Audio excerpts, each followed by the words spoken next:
ഈ പകൽവേളയ്ക്കായി കർത്താവിന് സ്തോത്രം ചെയ്യുന്നു. സൂം പ്ലാറ്റ്ഫോമിലൂടെ നമുക്ക് ഒരുമിച്ച് കർത്താവിൻ്റെ സന്നിധിയിലായിരിക്കാൻ ദൈവത്തിൻ്റെ ആത്മാവ് നമുക്ക് കൃപ തന്നതിനെ ഓർത്ത് സ്തോത്രം ചെയ്യുന്നു. സൂമിലായിരിക്കുന്ന എല്ലാ ദൈവമക്കൾക്കും ഒരു പ്രാവശ്യം കൂടെ വേഗം വരുന്ന കർത്താവായ യേശു ക്രിസ്തുവിൻ്റെ നാമത്തിൽ എൻ്റെ സ്നേഹവന്ദനങ്ങൾ അറിയിക്കുന്നു. നമുക്ക് പ്രാരംഭമായ ഒരു വേദഭാഗം വായിക്കാം. അപ്പോസ്തലനായ പൗലോസ് തിമോത്തിയോസിന് എഴുതിയ 2-ാം ലേഖനം, അതിൻ്റെ 1-ാം അധ്യായം 6-ാം വാക്യം. 2 തിമോത്തിയോസ് 1:6 വാക്യം. അതുകൊണ്ട് എൻ്റെ കൈവെപ്പിനാൽ നിന്നിലുള്ള ദൈവത്തിൻ്റെ കൃപാവരം ജ്വലിപ്പിക്കണം എന്ന് ഞാൻ നിന്നെ ഓർമ്മപ്പെടുത്തുന്നു. ഒരു വാക്ക് നമുക്ക് പ്രാർത്ഥിക്കാം. ഞങ്ങളെ സ്നേഹിക്കുന്ന ഞങ്ങളുടെ സ്വർഗീയ പിതാവാം ദൈവമേ, ഈ ധന്യനിമിഷങ്ങൾക്കായി ഞങ്ങൾ അങ്ങേക്ക് സ്തോത്രം ചെയ്യുന്നു. നിൻ്റെ സന്നിധിയിൽ ആരംഭിച്ച ഉപവാസ പ്രാർത്ഥനയുടെ ഈ 2-ാമത്തെ സെക്ഷനിലും കർത്താവെ, നിൻ്റെ മക്കളാ നിങ്ങൾക്കൊരുമിച്ച് തിരുസന്നിധിയിലായിരിക്കാൻ അവിടെ നിന്ന് കൃപയ്ക്കായി സ്തോത്രം. കർത്താവെ, കഴിഞ്ഞ രാത്രിയിലെ ആലയത്തിൽ വെച്ച് പ്രാർത്ഥിച്ച് ആരംഭിച്ച കർത്താവെ, ഞങ്ങളുടെ പ്രാർത്ഥന കഴിഞ്ഞ രാത്രിയിൽ ദൈവത്തിൻ്റെ പരിശുദ്ധാത്മാവ് ശക്തമായി ഞങ്ങളോട് ഇടപെട്ട ദൈവത്തിൻ്റെ വചനങ്ങൾക്കായി സ്തോത്രം ചെയ്യുന്നു. ഇന്ന് പകലിലും ഞങ്ങൾ ഒരുമിച്ച് അങ്ങയുടെ സന്നിധിയിലായിരിക്കുമ്പോൾ ദൈവത്തിൻ്റെ ആത്മാവ് ഞങ്ങളോട് സംസാരിക്കണമേ. കർത്താവെ, അടിയനെ ഒരു പ്രാവശ്യം കൂടെ അവിടുത്തെ കരങ്ങളിൽ സമർപ്പിച്ചേൽപ്പിക്കുന്നു. നിൻ്റെ ആത്മാവിൽ അവിടുന്ന് നിയന്ത്രിക്കണമേ എന്ന് പ്രാർത്ഥിക്കുന്നു. കേൾക്കുന്ന വചനങ്ങൾ അടിയങ്ങൾക്ക് ഓരോരുത്തർക്കും പ്രയോജനകരമായി തീരുവാൻ, അനുഗ്രഹകരമായി തീരുവാൻ സ്വർഗമിടയാക്കുമാറാകണമേ. കർത്താവേ, ഏകാഗ്രതയോടെ കർത്താവെ നിൻ്റെ സന്നിധിയിരിപ്പാൻ ഞങ്ങൾക്ക് കൃപ നൽകണമേ. തൃക്കരങ്ങളിൽ എല്ലാ വിഷയങ്ങളെയും സമർപ്പിച്ചേൽപ്പിക്കുന്നു. പ്രാർത്ഥന കേട്ടതിനായി സ്തോത്രം. യേശുവിൻ നാമത്തിൽ തന്നെ ആമേൻ. പൗലോസ് തിമോത്തിയോസിന് തൻ്റെ ലേഖനം എഴുതുമ്പോൾ പൗലോസ് തൻ്റെ നിജപുത്രനായ തിമോത്തിയോസിനെ ഓർമ്മിപ്പിച്ച് ഉണർത്തുന്ന ഒരു വാക്യമാണ് നമ്മൾ വായിച്ചത്. നിന്നിലുള്ള കൃപാവരം ജ്വലിപ്പിക്കുക. പൗലോസ് തിമോത്തിയോസിനോട് പറഞ്ഞത്, ഒരു പുതിയ കൃപാവരത്തിന് വേണ്ടി നീ കാത്തിരിക്കുവാനല്ല, പുതിയതൊന്നിനു വേണ്ടി നീ ആഗ്രഹിക്കുവാനല്ല, ദൈവം നിൻ്റെ ഉള്ളിൽ തന്ന ആ കൃപാവരത്തെ നീ വീണ്ടും ജ്വലിപ്പിക്കണം. അപ്പോൾ അതിൻ്റെ അർത്ഥം, നമുക്ക് കൃപാവരങ്ങൾ ഇല്ലാത്തതല്ല വിഷയം.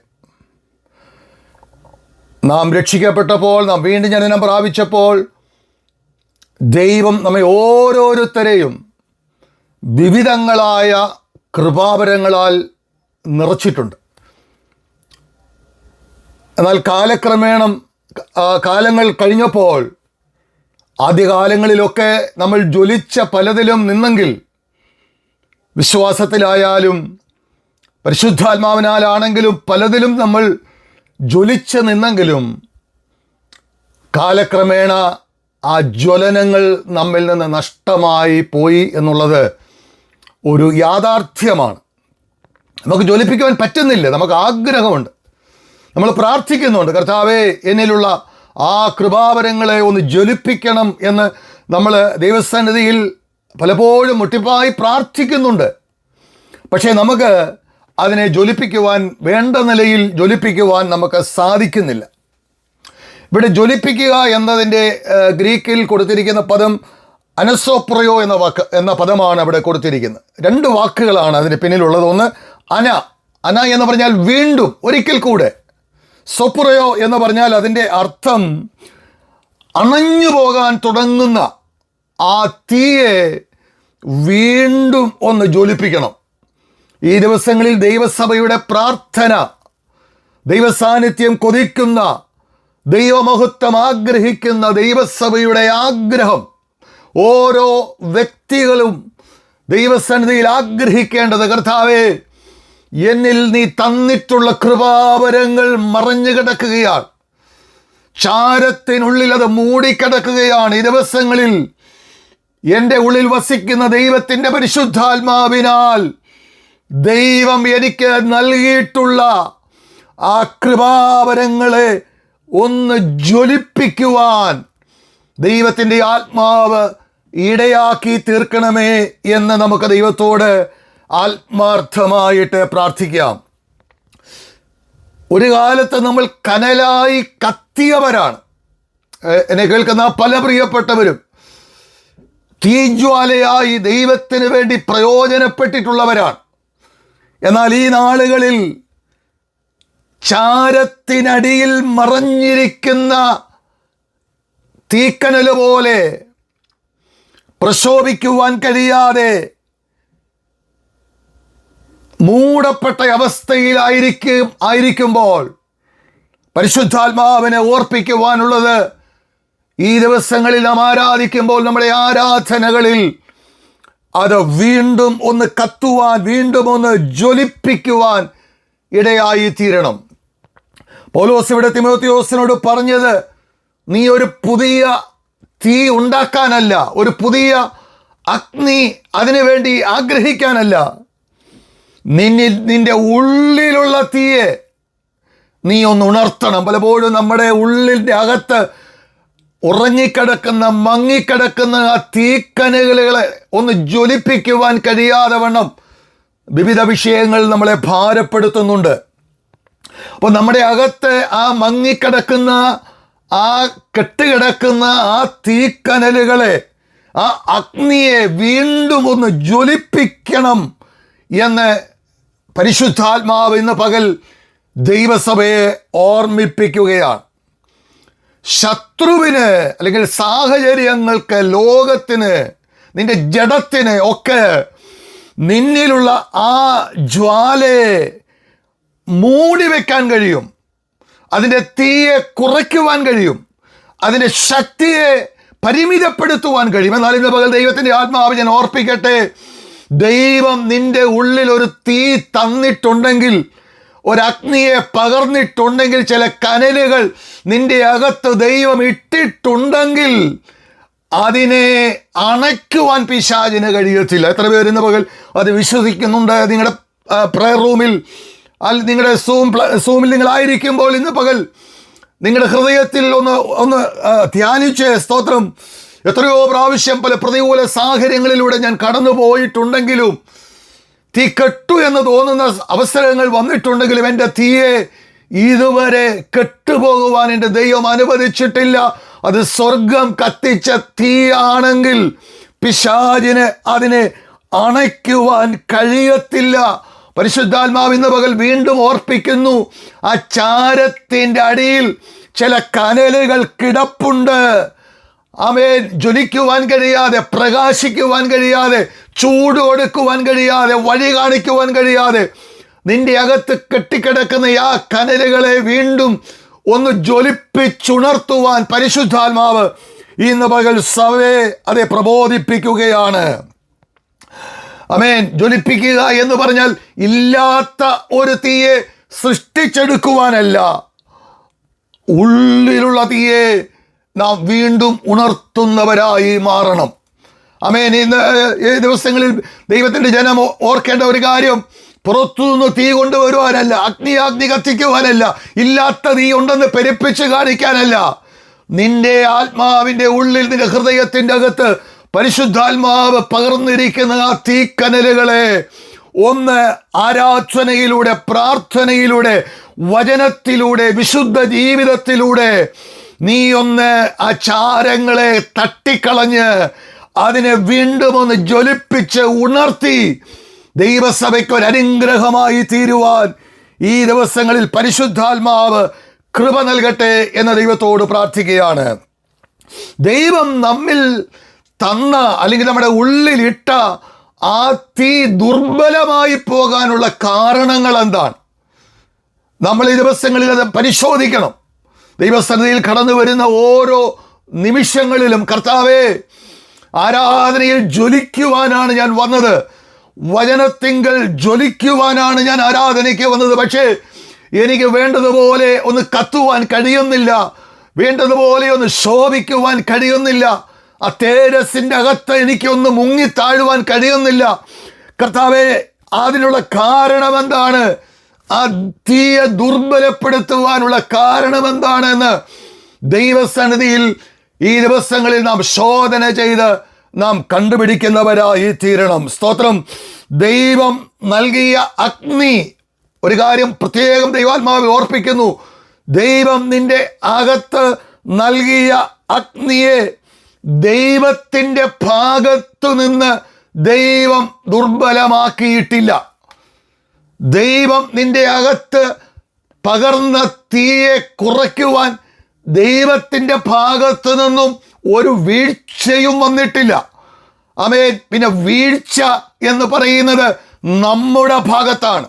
നമ്മളാണ് തീയെ ദുർബലമാക്കിയത്, നമ്മളാണ് തീയുടെ ജ്വാലയെ കെടുത്തിയത്, നമ്മളാണ് ഉണർവിന് തടസ്സമായി നിൽക്കുന്നത്, ആത്മാവിൻ്റെ സാന്നിധ്യത്തിന്, ശക്തിക്ക് തടസ്സമായി നിൽക്കുന്നത് എൻ്റെ ജീവിതത്തിലെ കുറവുകളാണെന്ന് മനസ്സിലാക്കി ദൈവസന്നിധിയിൽ നമ്മെ തന്നെ ഒന്ന് ശോധന ചെയ്ത് ഒന്ന് ഉണർത്തപ്പെട്ട് ദൈവത്തിങ്കിലേക്ക് മടങ്ങി വരുവാൻ ഇന്ന് പകൽ ദൈവാത്മാവ് സഭയെ പ്രബോധിപ്പിക്കുകയാണ്.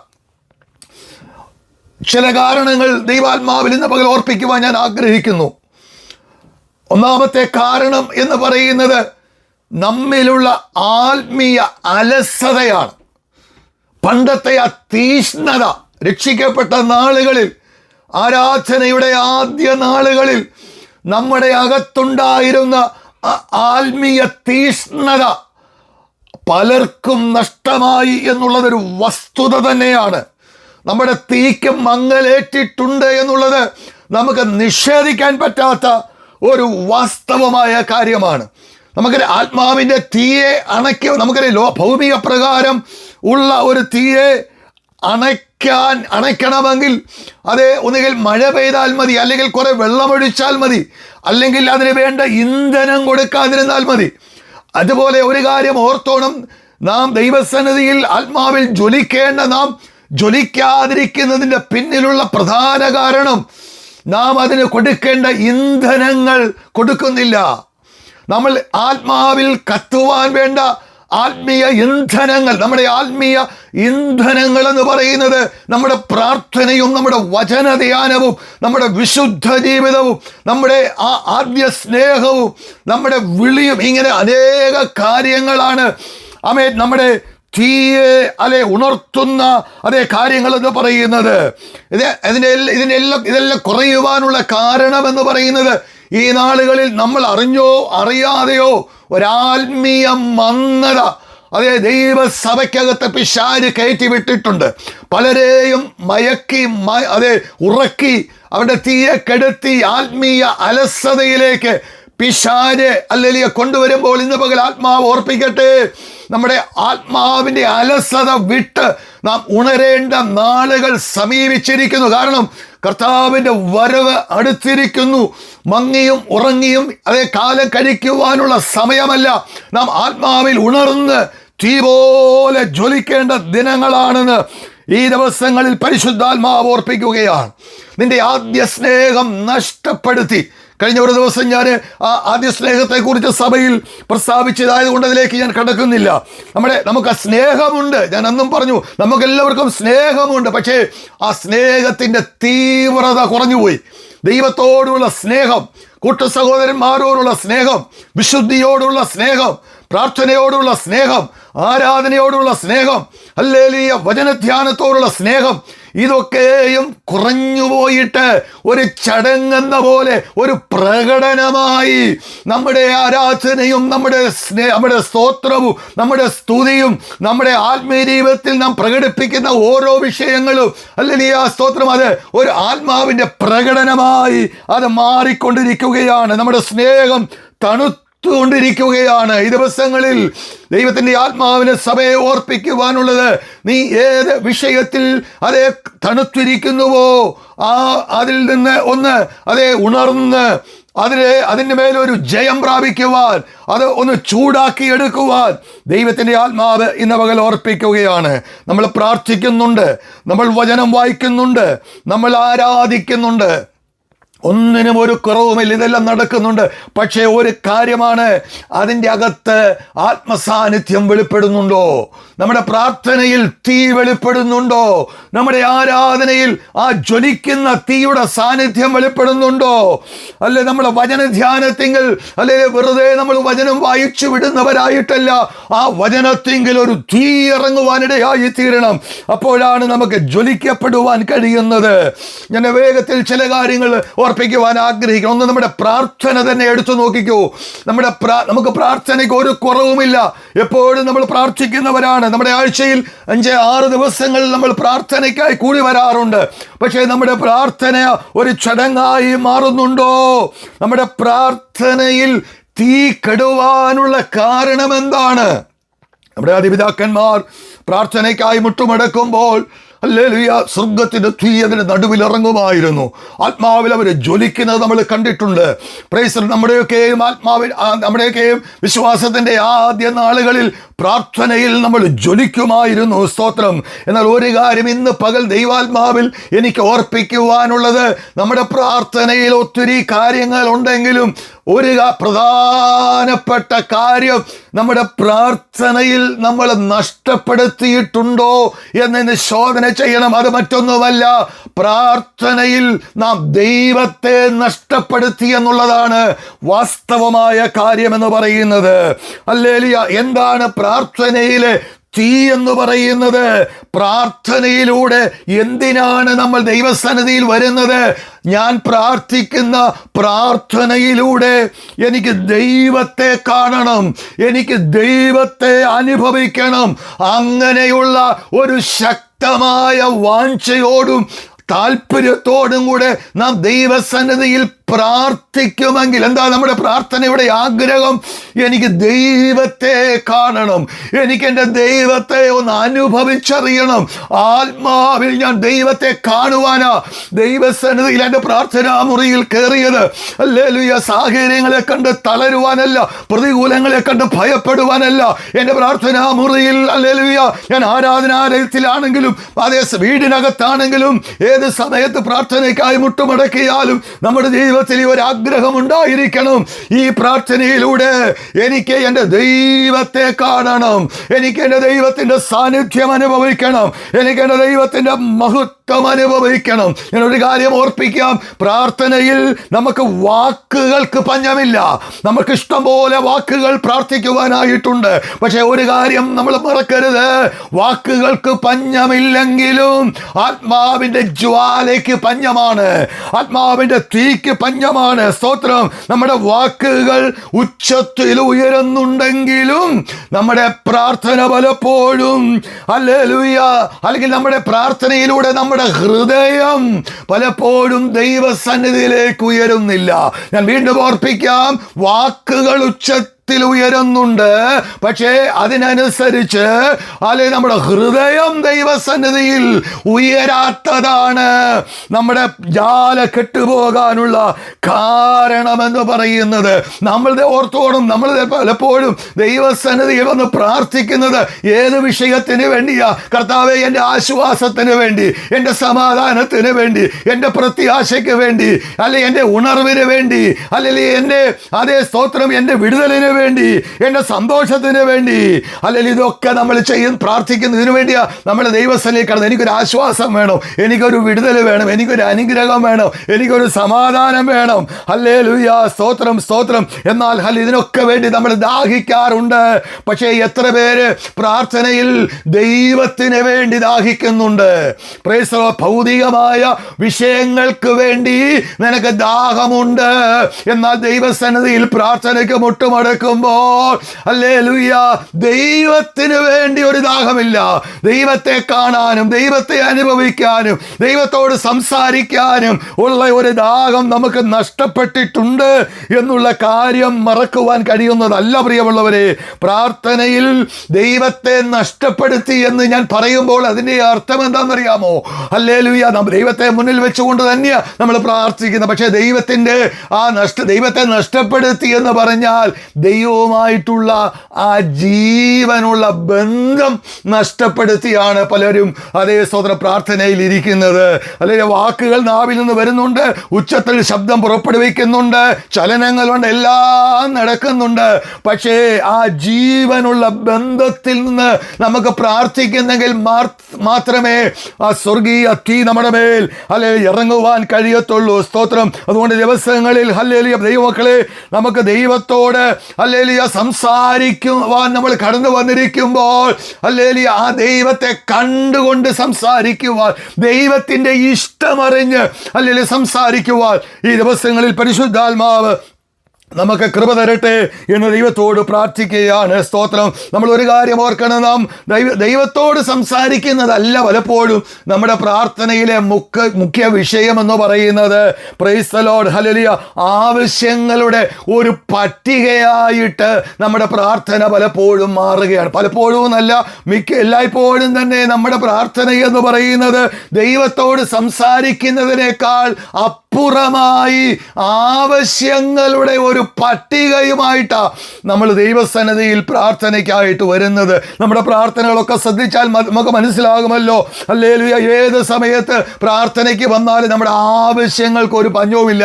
അല്ലെ, 100 ആവശ്യങ്ങൾ ഇങ്ങനെ വന്നുകൊണ്ടിരിക്കുക.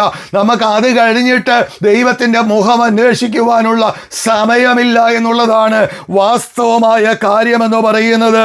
ഹല്ലേലൂയ, ഇന്ന് പകൽ ഓർത്തോണം, ഹല്ലേലൂയ, ദൈവത്തെ കൂടുതൽ അറിയുവാനും ദൈവത്തോടൊപ്പം സമയം ചെലവഴിക്കുവാനും പലർക്കും താല്പര്യമില്ല. പ്രാർത്ഥന എന്ന് പറയുന്നത് ദൈവത്തോടൊപ്പം ഹല്ലേലൂയ സമയം ചെലവഴിക്കുന്നതാണ് പ്രാർത്ഥന എന്ന് പറയുന്നത്. ഒരു കാര്യം കൂടെ കടത്തി ഞാൻ പറയാം. ദൈവത്തിൻ്റെ മുഖം അന്വേഷിക്കുന്നതിനേക്കാൾ അല്ലെങ്കിൽ ദൈവത്തിൻ്റെ കൈയാണ് പലരും അന്വേഷിക്കുന്നത്. അല്ലെങ്കിൽ നമ്മുടെ നോട്ടം ദൈവത്തിൻ്റെ മുഖത്തിലേക്കല്ല, ദൈവത്തിൻ്റെ കൈകളിലേക്കാണ്. സ്തോത്രം. പാസ്റ്റർമാരായ ഞങ്ങളൊക്കെ ഹല്ലേലൂയ പലപ്പോഴും ഹല്ലേലൂയ സ്തോത്രം വിശ്വാസികളുടെ മുഖത്ത് നോക്കുന്നതിനേക്കാൾ അവരുടെ കയ്യിലേക്കാണ് നോക്കുന്നത്. കൈ വല്ല ഉണ്ടോന്നാ ഇവിടുത്തെ കാര്യമല്ല ഞാൻ പറഞ്ഞത്. സ്തോത്രം. ഹല്ലേലൂയ, ദൈവമക്കളെ ഓർത്തോണം, കയ്യിലെന്താണ് നമ്മൾ നോക്കുന്നത്? ഹല്ലേലൂയ ദൈവമക്കളെ സ്തോത്രം. ദൈവത്തിൻ്റെ കയ്യിൽ എനിക്ക് വേണ്ടി എന്താ കൊണ്ടുവന്നിട്ടുള്ളത് എന്ന് അന്വേഷിക്കുന്നതിനേക്കാൾ ഉപരി എൻ്റെ ദൈവത്തിൻ്റെ മുഖം എനിക്ക് അന്വേഷിക്കണം. അതാണ് ഒരു ദൈവവൈതലിൻ്റെ പ്രത്യാശ, ആഗ്രഹം എന്ന് പറയുന്നത്. ഹല്ലേലൂയ സ്തോത്രം. ദൈവത്തിൽ നിന്നുള്ള അനുഗ്രഹം നമുക്ക് വേണം. പ്രാർത്ഥനയ്ക്ക് മറുപടി ഉടനെ കിട്ടണം. എന്നാൽ ദൈവത്തെ നമുക്ക് വേണോ? ദൈവത്തിൻ്റെ മുഖം നമുക്ക് കാണണോ?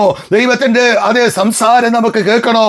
ഈ ദിവസങ്ങളിൽ അതായിരിക്കട്ടെ നമ്മുടെ പ്രാർത്ഥനയുടെ ലക്ഷ്യമെന്ന് പറയുന്നത്. 27-ാം സങ്കീർത്തനം 8-ാം വാക്യത്തിൽ ഇങ്ങനെ ഒരു വാക്യമുണ്ട്: ദൈവത്തിൻ്റെ മുഖം അന്വേഷിപ്പീൻ എന്ന ഒരു കൽപ്പന നിങ്കിൽ നിന്ന് പുറപ്പെട്ടു. ഹല്ലേലൂയ സ്തോത്രം. നോക്കിയേ, ദൈവത്തിൻ്റെ മുഖം അന്വേഷിക്കുവാൻ ഒരു കൽപ്പനയായിട്ട് പുറപ്പെടുകയാണ്. സ്തോത്രം. ഹല്ലേലൂയ സ്തോത്രം.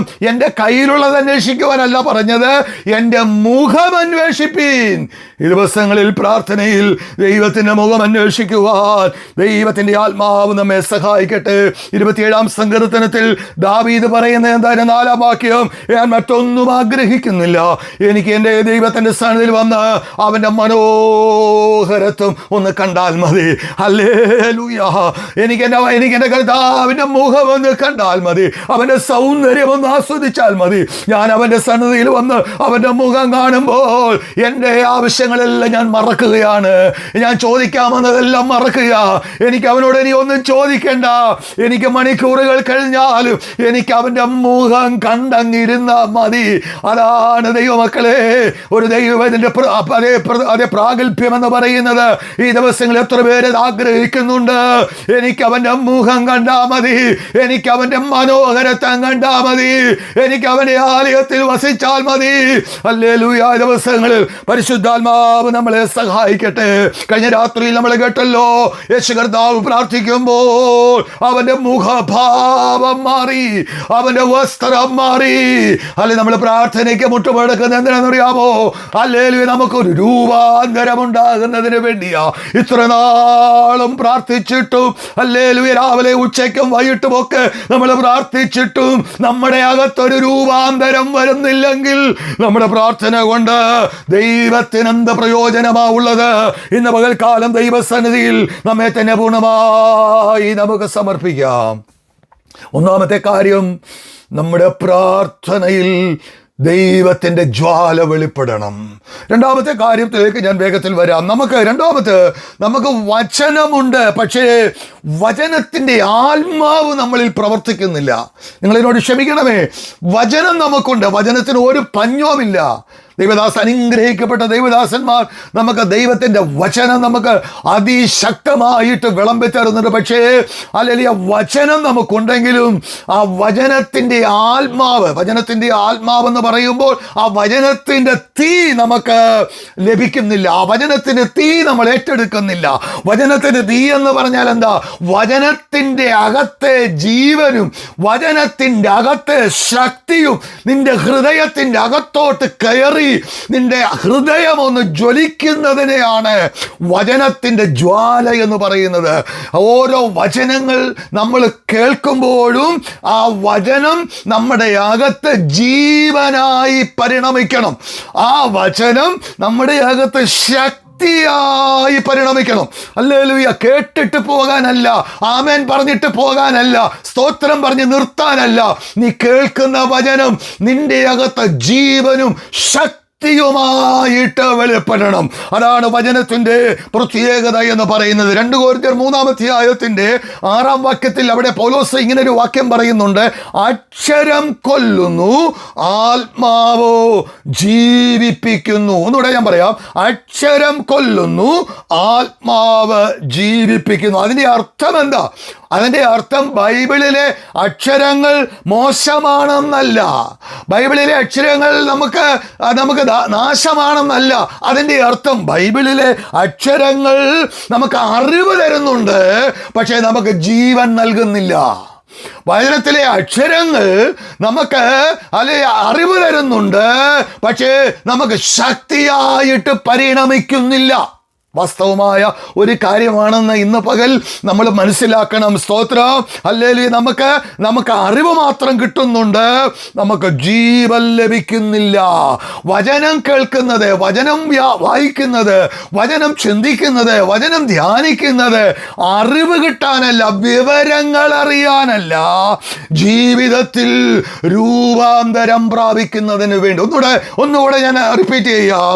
വചനം നീ കേൾക്കുന്നത്, വചനം നീ വായിക്കുന്നത് നിനക്ക് വിവരം വർദ്ധിക്കാനല്ല, നിന്റെ അകത്ത് രൂപാന്തരം സൃഷ്ടിക്കുന്നതിന് വേണ്ടിയാ. ഇന്ന് പകൽ ഹല്ലേലൂയ, ഹല്ലേലൂയ. ഓരോ ദിവസം വചനം കേൾക്കുന്നോറും നമുക്ക് പുതിയ പുതിയ അറിവുകൾ ലഭിക്കുന്നുണ്ട്, പുതിയ പുതിയ വിവരങ്ങൾ കിട്ടുന്നുണ്ട്. അതെല്ലാം നമ്മൾ കുറിച്ച് വെക്കുന്നുണ്ട്. പക്ഷേ എത്ര പേരുടെ അന്തരാത്മാവിൽ ഈ കേൾക്കുന്ന വചനം ജീവനായും ശക്തിയായും വെളിപ്പെടുന്നുണ്ട്, അതിനെ രൂപാന്തരമായിട്ട് മാറുന്നുണ്ട്. വചനത്തിൻ്റെ ആത്മാവ് എന്ന് പറയുമ്പോൾ അതിൻ്റെ അർത്ഥം എന്താ? വചനത്തിലൂടെ നിന്നോട് സംസാരിക്കുന്ന പരിശുദ്ധാത്മാവാണ്. അല്ലെങ്കിൽ വചനത്തിൻ്റെ ആത്മാവെന്ന് പറയുന്നത്. പൗലോസ് ഇവിടെ പറഞ്ഞത് എന്താണെന്നറിയാമോ? വചനത്തിൻ്റെ അക്ഷരത്തിൽ മാത്രം നിങ്ങൾ നിൽക്കരുത്, വചനത്തിൻ്റെ ജീവൻ നൽകുന്ന ആത്മാവിനെ നിങ്ങൾ അനുഭവിക്കണം. നിങ്ങൾ അക്ഷരത്തിൽ മാത്രം ഒതുങ്ങിപ്പോകരുത്, അറിവിൽ മാത്രം നിങ്ങൾ കുടുങ്ങിപ്പോകരുത്. അല്ലെങ്കിൽ നിങ്ങൾ എന്ത് ചെയ്യണം? കേൾക്കുന്ന ഓരോ വാക്കുകളും ഓരോ അക്ഷരങ്ങളും വചനത്തിൻ്റെ ജീവൻ നൽകുന്ന ആത്മാവായി നാം അതിനെ അനുഭവിച്ചറിയണം. ഇന്ന് പകൽ ദൈവത്തിൻ്റെ ആത്മാവിൽ ഞാൻ ഓർപ്പിക്കട്ടെ, വചനത്തിൻ്റെ തീ കെട്ടുപോയതിൻ്റെ കാരണം വചനം വായിക്കാത്തതല്ല, വചനം കേൾക്കാത്തതല്ല. സഭ അറിഞ്ഞോ അറിയാതെയോ വചനത്തിൻ്റെ ആത്മാവിനെ നഷ്ടമാക്കി കളഞ്ഞു. ദിവസങ്ങളിൽ ഒന്നും മടങ്ങി വരുവാൻ എത്ര പേര് ആഗ്രഹിക്കുന്നുണ്ട്? കർത്താവേ, ഞാനത് സമ്മതിക്കുന്നു, ഞാൻ വചനം കേൾക്കുന്നുണ്ട്, അറിവ് കിട്ടുന്നുണ്ട്, ഹല്ലേലൂയ, കുറിച്ച് വെക്കുന്നുണ്ട്. പക്ഷേ ആ വചനം എൻ്റെ അകത്ത് പലപ്പോഴും ജീവനായി വെളിപ്പെടുന്നില്ല, ശക്തിയായി രൂപാന്തരപ്പെടുന്നില്ല. ഹല്ലേലൂയ. പൗലോസ് വചനം പ്രസംഗിച്ചപ്പോൾ എത്ര പേർക്ക് സൗഖ്യമുണ്ടായിട്ടുണ്ട്, എത്ര പേർക്ക് വിടുതലുണ്ടായിട്ടുണ്ട്, എത്ര ഭൂതങ്ങൾ അഴിഞ്ഞു മാറിയിട്ടുണ്ട്. അല്ലെങ്കിൽ ഈ നാളുകളിൽ ദൈവസഭയ്ക്കകത്ത് വചനത്തിന്റെ കുറവല്ല പ്രിയമുള്ളവരെ. അല്ലെങ്കിൽ എന്താ കാരണം? നിന്റെ അകത്ത് വചനം അക്ഷരമായി അറിവായി കിടക്കുമ്പോൾ അത് ജീവനായി മാറട്ടെ, അത് വെളിച്ചമായി മാറട്ടെ, അത് ശക്തിയായി മാറട്ടെ. വചനത്തിന്റെ ആത്മാവിനെ നമുക്ക് മടക്കി പ്രാപിക്കാം. വചനത്തിൻ്റെ അതേ തീ എന്ന് പറയുന്നത് വചനം വായിക്കുന്നതല്ല. വചനം വായിക്കണ്ടെന്നല്ല ഞാൻ പറഞ്ഞത്. വചനത്തിൻ്റെ തീ എന്ന് പറയുന്നത് വചനം വായിക്കുന്നതല്ല, വചനം നമ്മെ വായിക്കുന്നതാണ്. ഞാൻ വീണ്ടും ഓർപ്പിക്കാം, വചനത്തിൻ്റെ തീ ഉണ്ടാകണമെങ്കിൽ നമ്മൾ വചനം വായിക്കുമ്പോൾ മാത്രം പോരാ, വചനം നമ്മളെ വായിക്കണം. എത്ര പേർക്ക് ഞാൻ പറയുന്ന ദൂത് മനസ്സിലാകുന്നുണ്ട്? ഞാൻ ഓരോ വചനങ്ങളും വായിക്കുമ്പോൾ, ഓരോ വചനം കേൾക്കുമ്പോൾ ആത്മാവ്, പരിശുദ്ധാത്മാവ് ആ വചനത്തിലൂടെ എന്നെ വായിക്കുന്നുണ്ട്. കാരണം വചനം ജീവനാണ്, വചനം ആത്മാവാണ്. ആ ആത്മാവാകുന്ന വചനം, ആ ജീവനാകുന്ന വചനം, നീ വചനം കേൾക്കുമ്പോൾ, നീ വചനം വായിക്കുമ്പോൾ ആ വചനം ഓരോ പ്രാവശ്യവും നിന്നെ വായിച്ചു കൊണ്ടിരിക്കുകയാണ്. ആ വചനം നിന്നെ വായിക്കുക മാത്രമല്ല, ഹല്ലേലൂയ, നിന്നെ രൂപാന്തരപ്പെടുത്തുകയും നിന്റെ ജീവിതത്തിൽ മാറ്റം വരുത്തുകയും ചെയ്യുമ്പോഴാണ് ആ വചനത്തിൻ്റെ തീ നിന്റെ അകത്ത് പ്രകാശിക്കുവാനിടയായി തീരുന്നത്. Praise the Lord, hallelujah. ദൈവമക്കൾ എപ്പോഴും ഓർത്തോണം, നമ്മൾ എത്ര അധ്യായം വായിച്ചെന്നല്ല, ഒരു വാക്യമേ വായിച്ചുള്ളെങ്കിലും ആ വചനം നമ്മളെ വായിച്ചു കൊണ്ടിരിക്കുക. ആ വായിച്ച വചനം, ആ കേട്ട വചനപ്രകാരം നിന്റെ ജീവിതത്തെ രൂപാന്തരപ്പെടുത്തി, ആ വചനപ്രകാരം നിന്റെ കുറവുകളെ കണ്ടുപിടിച്ച്, കുറവുകളെ ഏറ്റുപറഞ്ഞ് ശുദ്ധീകരണം പ്രാപിച്ച് ആ വചനം ആത്മാവിൽ നിന്നെ രൂപാന്തരപ്പെടുത്തിയാൽ ആ വചനം നിന്റെ അകത്ത് ജ്വാലയായിട്ട് മാറുവാനിടയായി തീരും. ഹല്ലേലൂയ. യിരെമ്യാ പ്രവചനം 23-ാം അധ്യായത്തിന്റെ 29-ാം വാക്യത്തിൽ യിരെമ്യാവിനോട് ചോദിക്കുന്ന ഒരു ചോദ്യം അവിടെ ഇങ്ങനെ വായിക്കുന്നത്, എൻ്റെ വചനം തീയല്ലയോ? എൻ്റെ വചനം തീയല്ലയോ? ഹല്ലേലൂയ. എത്ര പേർക്ക് ഇന്ന് പകൽ വചനം തീയാണെന്ന് ബോധ്യമുണ്ട്? വചനം തീയാണ്, എൻ്റെ വചനം തീയാണ് എന്ന് പറയുമ്പോൾ എന്താ അതിൻ്റെ അർത്ഥം? നമുക്കൊരു കാര്യം അറിയാം, തീ ഒന്നിനെ സ്പർശിച്ചാൽ അതിനെ പഴയപടി വിടത്തില്ല. തീക്കകത്ത് ഏത് വസ്തു കൊണ്ടിട്ടാലും അത് പഴയ അനുഭവത്തിൽ പോകത്തില്ല. ആ വസ്തു ഒന്നിൽ കത്തി ചാമ്പലാകും, അല്ലെങ്കിൽ ആ വസ്തുവിന് ഒരു മാറ്റം വരും, ആ വസ്തുവിന് ഒരു രൂപാന്തരം ഉണ്ടാകും. അങ്ങനെയെങ്കിൽ വചനത്തിൻ്റെ തീ നിന്നെ സ്പർശിച്ചാൽ നീ പഴയതുപോലെ ആകത്തില്ല, നീ ആളുമാറിയവനെ പോലെയാകും. നീ നിന്റെ വ്യക്തിത്വം മാറുവാനിടയായി തീരും, നിന്റെ മുഖഭാവം മാറുവാനിടയായി തീരും. എന്താ കാരണം? അല്ലെങ്കിൽ തീ ഒന്നിനെ സ്പർശിച്ചാൽ പഴയപടി അതിനെ വിടത്തില്ല. അപ്പൊ അതിന്റെ അർത്ഥം, ഇത്രയും നാളും വചനം കേട്ടിട്ടും നമ്മുടെ അകത്ത് ഒരു മാറ്റവും വന്നിട്ടില്ലെങ്കിൽ, ഒരു രൂപാന്തരവും സംഭവിച്ചിട്ടില്ലെങ്കിൽ അതിന്റെ അർത്ഥം എന്താ? ആ വചനത്തിന്റെ ആത്മാവ്, ആ വചനത്തിന്റെ തീ ഇന്നുവരെ നിന്നെ സ്പർശിച്ചിട്ടില്ല. എത്ര പേർക്ക് ഇന്ന് പകൽ അല്ലെങ്കിൽ ഈ കാര്യങ്ങൾ മനസ്സിലാകുന്നുണ്ട്? വചനം കേൾക്കാത്തതിൻ്റെ കുറവല്ല, ആ വചനം നിന്നെ സ്പർശിച്ചിട്ടില്ല. കാരണം വചനം തീയാണ്. ആ വചനത്തിന് തീ ഒരു വ്യക്തിയെ സ്പർശിച്ചാൽ പഴയ മനുഷ്യനായി തുടരാൻ ഒക്കത്തില്ല. പഴയ രീതി അനുസരിച്ച് പോകാൻ ഒക്കത്തില്ല, പഴയ സ്വഭാവത്തിൽ ജീവിക്കാൻ ഒക്കത്തില്ല. കാരണം ആ തീ നിന്നിൽ രൂപാന്തരം വരുത്തി, ആ തീ നിന്റെ അകത്ത് മാറ്റങ്ങൾ വരുത്തി. വചനത്തിൻ്റെ ആത്മാവ്, വചനത്തിൻ്റെ തീ നിന്റെ അകത്ത് വന്നാൽ അല്ലെങ്കിൽ നിന്റെ വായന, ബൈബിൾ വായന വെളിപ്പാടായിട്ട് മാറും. വചനത്തിൽ നീ വായിക്കുന്ന അക്ഷരങ്ങൾ അത് അല്ലെങ്കിൽ അഗ്നിയായിട്ട് മാറും. അല്ലെങ്കിൽ നീ വായിക്കുന്ന ഓരോ പേരുകളും നിനക്കുള്ള പ്രവചനമായി ഹല്ലേലൂയ അത് മാറും. സ്തോത്രം. ഓരോ അക്ഷരങ്ങളും അഗ്നിയായിട്ട് മാറിയിട്ട്, ഓരോ വാക്കുകളും ഹല്ലേലൂയ നിനക്ക് വെളിപ്പാടായിട്ട് മാറിയിട്ട്, അതിൻ്റെ ഓരോ പേരുകളും നിനക്ക് പ്രവചനമായിട്ട് മാറും. നിന്നോട് ദൈവം സംസാരിക്കുന്ന പ്രവചന വാക്കുകളായിട്ട് അത് മാറുവാൻ തക്കോണമിടയായിത്തീരും. നമുക്കറിയാം, ഒരു ചെറിയ തീ ഒരു വലിയ കാടിനെ കത്തിക്കും, ഒരു വലിയ ഇരുട്ടിനെ നീക്കിക്കളയും. ഹല്ലേലൂയ. എത്ര വലിയ ഇരുട്ട് വ്യാപരിച്ചു കിടക്കുന്ന ഇടമാണെങ്കിലും ഒരു ചെറിയ തീ, ഒരു മിന്നാമിനിങ്ങിന്റെ തീയാണെങ്കിലും, ഒരു മെഴുകുതിരിയുടെ തീയാണെങ്കിലും അല്ലെങ്കിൽ അവിടെ ആ ദേശത്തെ ഇരുട്ടിനെ അത് മാറ്റിക്കളയുമെങ്കിൽ ഇത്ര നാളും വചനം കേട്ടിട്ടും നിന്റെ അകത്തെ ഇരുട്ട് പോലും മാറിപ്പോയിട്ടില്ലെങ്കിൽ വചനം നിന്നെ സ്പർശിച്ചിട്ടുണ്ടോ എന്ന് ഇന്ന് പകൽ ഒന്ന് ശോധന ചെയ്യുന്നത് നല്ലതാണെന്ന് മാത്രമേ ദൈവാത്മാവിന് പറയുവാനുള്ളൂ. ഹല്ലേലൂയ. ഒരു കരിക്കട്ട തീക്കകത്ത് വീണ, അല്ലെങ്കിൽ ഒരു കൽക്കരി തീക്കകത്ത് വീണാൽ അത് വീണ്ടും ജ്വലിക്കുന്നത് പോലെ നമ്മുടെ മരവിച്ച ആത്മാവിനെ, നമ്മുടെ തണുത്ത ആത്മാവിനെ വചനത്തിൻ്റെ ആത്മാവ് വീണ്ടും ജ്വലിപ്പിക്കുവാനിടയായി തീരും. Hallelujah, hallelujah. ഒരു കാര്യം കൂടെ ഞാൻ പറയാം, വചനം നിന്നെ ആശ്വസിപ്പിക്കാൻ വേണ്ടി മാത്രം വരുന്നതല്ല. നമുക്ക് വചനം വായിക്കുമ്പോൾ ആശ്വാസം കിട്ടണം, നമുക്ക് വചനം വായിക്കുമ്പോൾ സമാധാനം കിട്ടണം, നമുക്ക് വചനം വായിക്കുമ്പോൾ സന്തോഷം, ഇതെല്ലാം കിട്ടും. ഇതിനൊന്നും ഒരു കുഴപ്പവുമില്ല. വചനം വായിക്കുമ്പോൾ തീർച്ചയായും നമുക്ക് ആശ്വാസം കിട്ടും. പക്ഷേ വചനം നിന്നെ ആശ്വസിപ്പിക്കുവാൻ മാത്രം വരുന്നതല്ല, നിന്നെ ശുദ്ധീകരിക്കാനും നിന്റെ പാപങ്ങളെ ഉരുക്കിക്കളയാനും നിന്നെ രൂപാന്തരപ്പെടുത്തുവാനും നിന്നെ ജ്വലിപ്പിക്കുവാനുമാണ് വചനത്തിൻ്റെ ആത്മാവ് വരുന്നത്. വീണ്ടും ഒന്നുകൂടെ ഞാൻ പറയാം, വചനത്തിൻ്റെ ആത്മാവ് വരുന്നത് നിന്നെ ആശ്വസിപ്പിക്കാൻ മാത്രമല്ല. നമുക്ക് ദൈവത്തിൽ അത് മാത്രം മതി. ദേവദാസന്മാർ ആര് വചനം പ്രസംഗിച്ചാലും എനിക്കൊരു ആശ്വാസം കിട്ടിയാൽ മതി. ആശ്വാസം കൊണ്ട് നമ്മൾ പോകും, അടുത്ത ആഴ്ച പിന്നെയും വരും, പിന്നെയും ആശ്വാസം കിട്ടും, പിന്നെയും പോകും, പിന്നെയും ആശ്വാസത്തിനായിട്ട് വരിക. ആശ്വാസങ്ങൾ കൊണ്ട് നമ്മൾ ജീവിതകാലം മുഴുവൻ കഴിച്ചു കൂട്ടും. പക്ഷെ വചനത്തിൻ്റെ ആത്മാവ് നിന്നെ സ്പർശിച്ചാൽ, വചനത്തിൻ്റെ തീ നിന്റെ അകത്ത് കത്തിയാൽ നിനക്ക് ആശ്വാസം മാത്രമല്ല, അത് നിന്നെ ശുദ്ധീകരിക്കും. അത് ഹല്ലേലൂയ നിന്റെ ആത്മാവിനെ ജ്വലിപ്പിക്കും. അത് നിന്റെ പാപങ്ങളെ ഉരുക്കിക്കളയും. നിന്റെ അകത്ത് എത്ര കടുഞ്ചുവപ്പായ പാപമാണെങ്കിലും അതിനെ ആ വചനം അകത്ത് പ്രവർത്തിച്ചാൽ നിന്റെ അകത്ത് ഹല്ലേലൂയ ഉള്ള രഹസ്യ പാപങ്ങളെ, മറഞ്ഞു കിടക്കുന്ന പാപങ്ങളെ ആ വചനം അകത്തോട്ട് ഇറങ്ങിച്ചെന്ന് അത് കത്തിച്ചു കളയുവാനിടയായി തീരും. എത്ര പേര് ദിവസങ്ങളിൽ ആഗ്രഹിക്കും, കർത്താവേ എൻ്റെ ഉള്ളിൽ മറഞ്ഞു കിടക്കുന്ന രഹസ്യ പാപങ്ങൾ എനിക്ക് കത്തിക്കാൻ പറ്റത്തില്ല, എന്നെ കൊണ്ട് എൻ്റെ ബുദ്ധിക്ക് കഴിയത്തില്ല.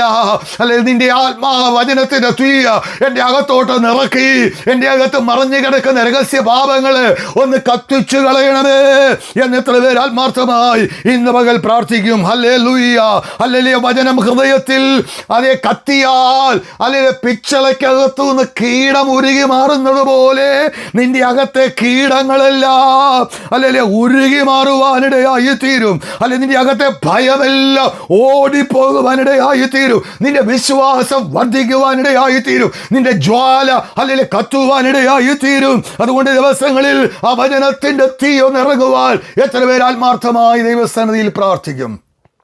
യിരെമ്യാ പ്രവചനം 20:9 നമ്മൾ കഴിഞ്ഞ ദിവസങ്ങളിൽ ചിന്തിച്ച ഒരു വാക്യമാണ്. വചനം അസ്ഥികളിൽ അടയ്ക്കപ്പെട്ടിട്ട് അത് ഹൃദയത്തിൻ്റെ അകത്ത് തീയായി പടർന്നു പിടിക്കുകയാണ്. നോക്കിയേ, എത്ര ആഴമേറിയ ഒരു വചനം. ഞാൻ വീണ്ടും വീണ്ടും ആ വചനം ധ്യാനിക്കുവാനിടയായി തീർന്നു.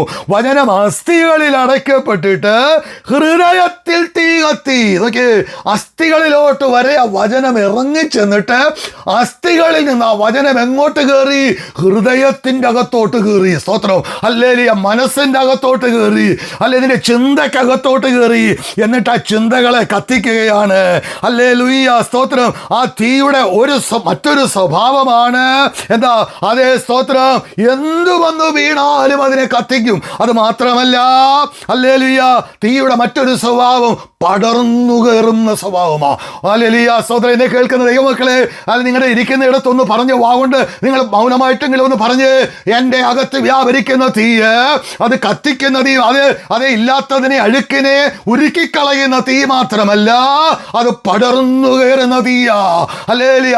അത് അല്ലെ ചെവി കൊണ്ട് കേട്ടിട്ട് അകത്തോട്ട് അസ്ഥിക്കകത്ത് വരെ ഇറങ്ങിച്ചെന്നിട്ട് അസ്ഥികളിൽ നിന്ന് അത് ഹൃദയത്തിലേക്ക് അല്ലെങ്കിൽ മനസ്സിലേക്ക്, ചിന്തകളിലേക്ക്, ഹല്ലേലൂയ, അതെ നിന്റെ വികാരങ്ങളിലേക്ക്, നിന്റെ ഇച്ഛകളിലേക്ക് ആ തീ ഒന്ന് കയറിയിട്ട് നിന്റെ ഹൃദയത്തെ അത് കത്തിക്കുകയാണ്.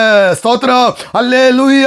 നീ എത്ര ആഴത്തിൽ ഹല്ലേലൂയ പാപം മറച്ചു വെച്ചാലും ഹല്ലേലൂയ ആകം മുഴുവൻ പടർന്നു പന്തലിച്ചിട്ട് ആ മറച്ചു വെച്ച ഉള്ളിൽ മറച്ചു വെച്ച ആ രഹസ്യ ഇടത്തിൽ പോലും ദൈവത്തിന്റെ ആത്മാവിന്റെ തീ ഇറങ്ങി അതിനെ കത്തിച്ചു കളയും. ഹല്ലേലൂയ.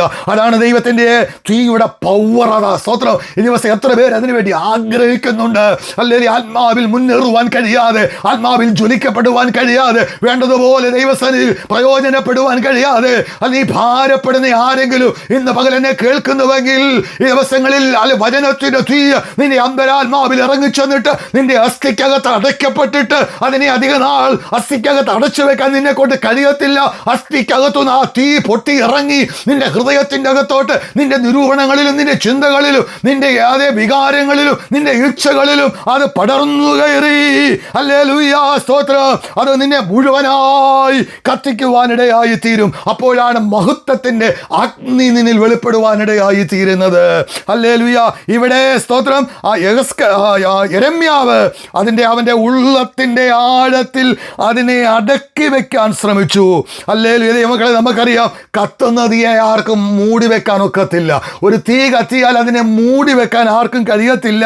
അല്ലെങ്കിൽ അതിനെ മൂടി വെക്കാൻ ശ്രമിച്ചാൽ അത് ആളിക്കത്തും എന്ന് പറഞ്ഞതുപോലെ, കത്തുന്ന തീയെ മൂടി വെക്കാൻ ശ്രമിച്ചാൽ ആളിക്കത്തുന്നത് പോലെ വചനത്തെ അല്ലെങ്കിൽ നിന്റെ ഉള്ളിൽ അടക്കി വെക്കാൻ ശ്രമിക്കും തോറും അത് നിന്റെ ഹൃദയത്തിൻ്റെ അകത്തോട്ട് പടർന്നു കയറും.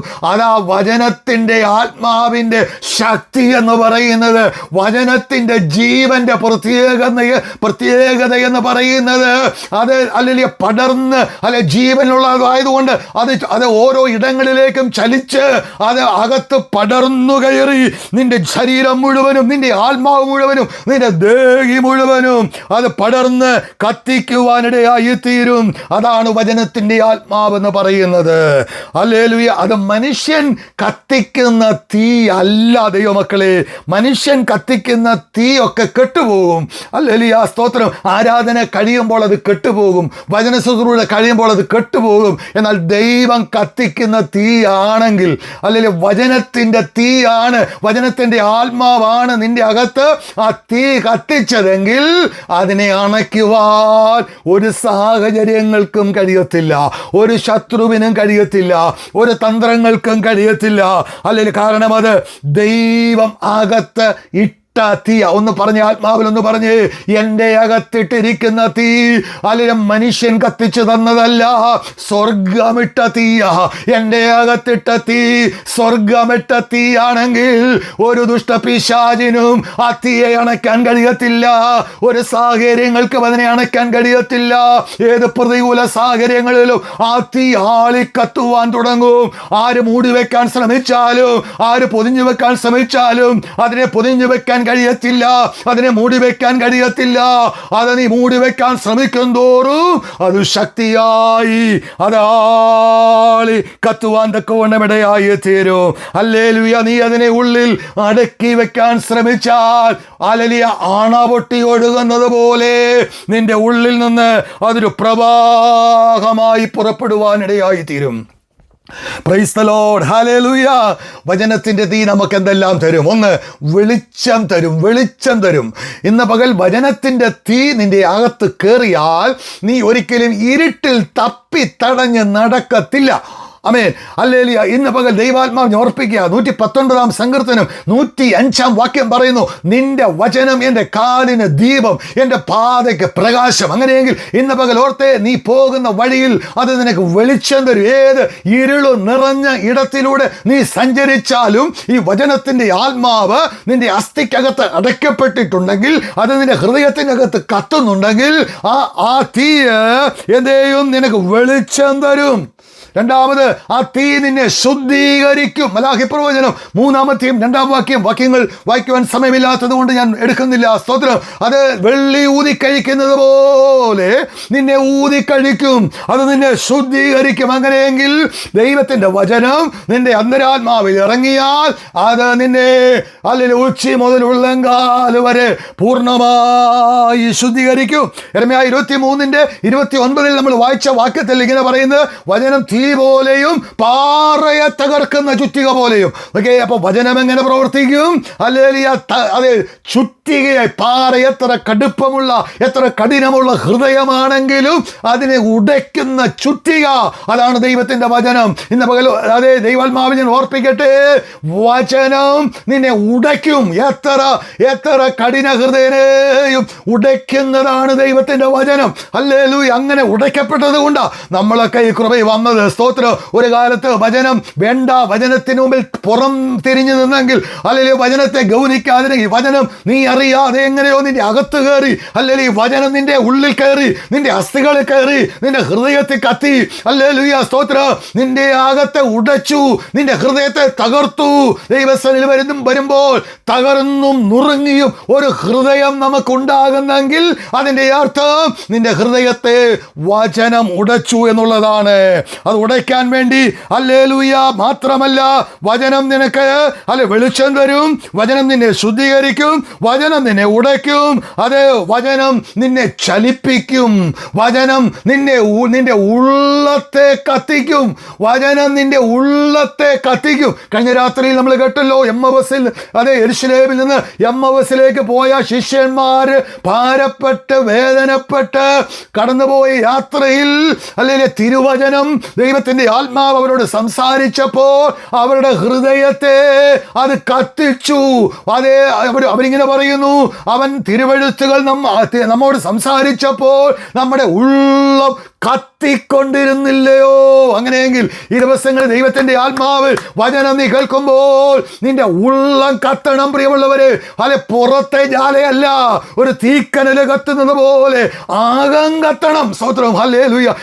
എനിക്ക് പകൽ പറയാൻ ആഗ്രഹിക്കുന്നത്, പുറത്തധികം കത്തല് കാണിച്ചില്ലാലും കുഴപ്പമില്ല, ഉള്ളം ഒന്ന് കത്തിയാൽ മതി. സ്തോത്രം. അല്ലെ, ഉള്ളം കത്തിയാൽ അത് പുറത്തോട്ട് വന്നോളൂ. നമ്മൾ അതിനെ ഒന്നും അത് കൃത്രിമമായിട്ട് കൊണ്ടുവരേണ്ട കാര്യമില്ല.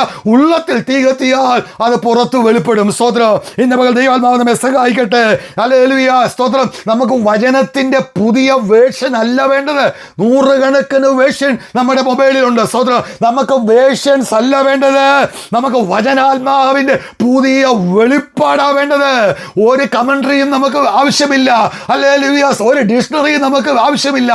നീ വചനത്തിനു മുമ്പിൽ മുട്ടുമടക്കിയാൽ നിന്റെ അകത്ത് വചനം കയറി, വചനം നിന്റെ അന്തരാത്മാവിൽ പ്രവർത്തിച്ചിട്ട് നിന്റെ അസ്ഥികളിൽ അടയ്ക്കപ്പെട്ടിട്ട് നിന്റെ ഹൃദയത്തിന്റെ അകത്തോട്ട് തീ പോലെ പടർന്നു കയറി.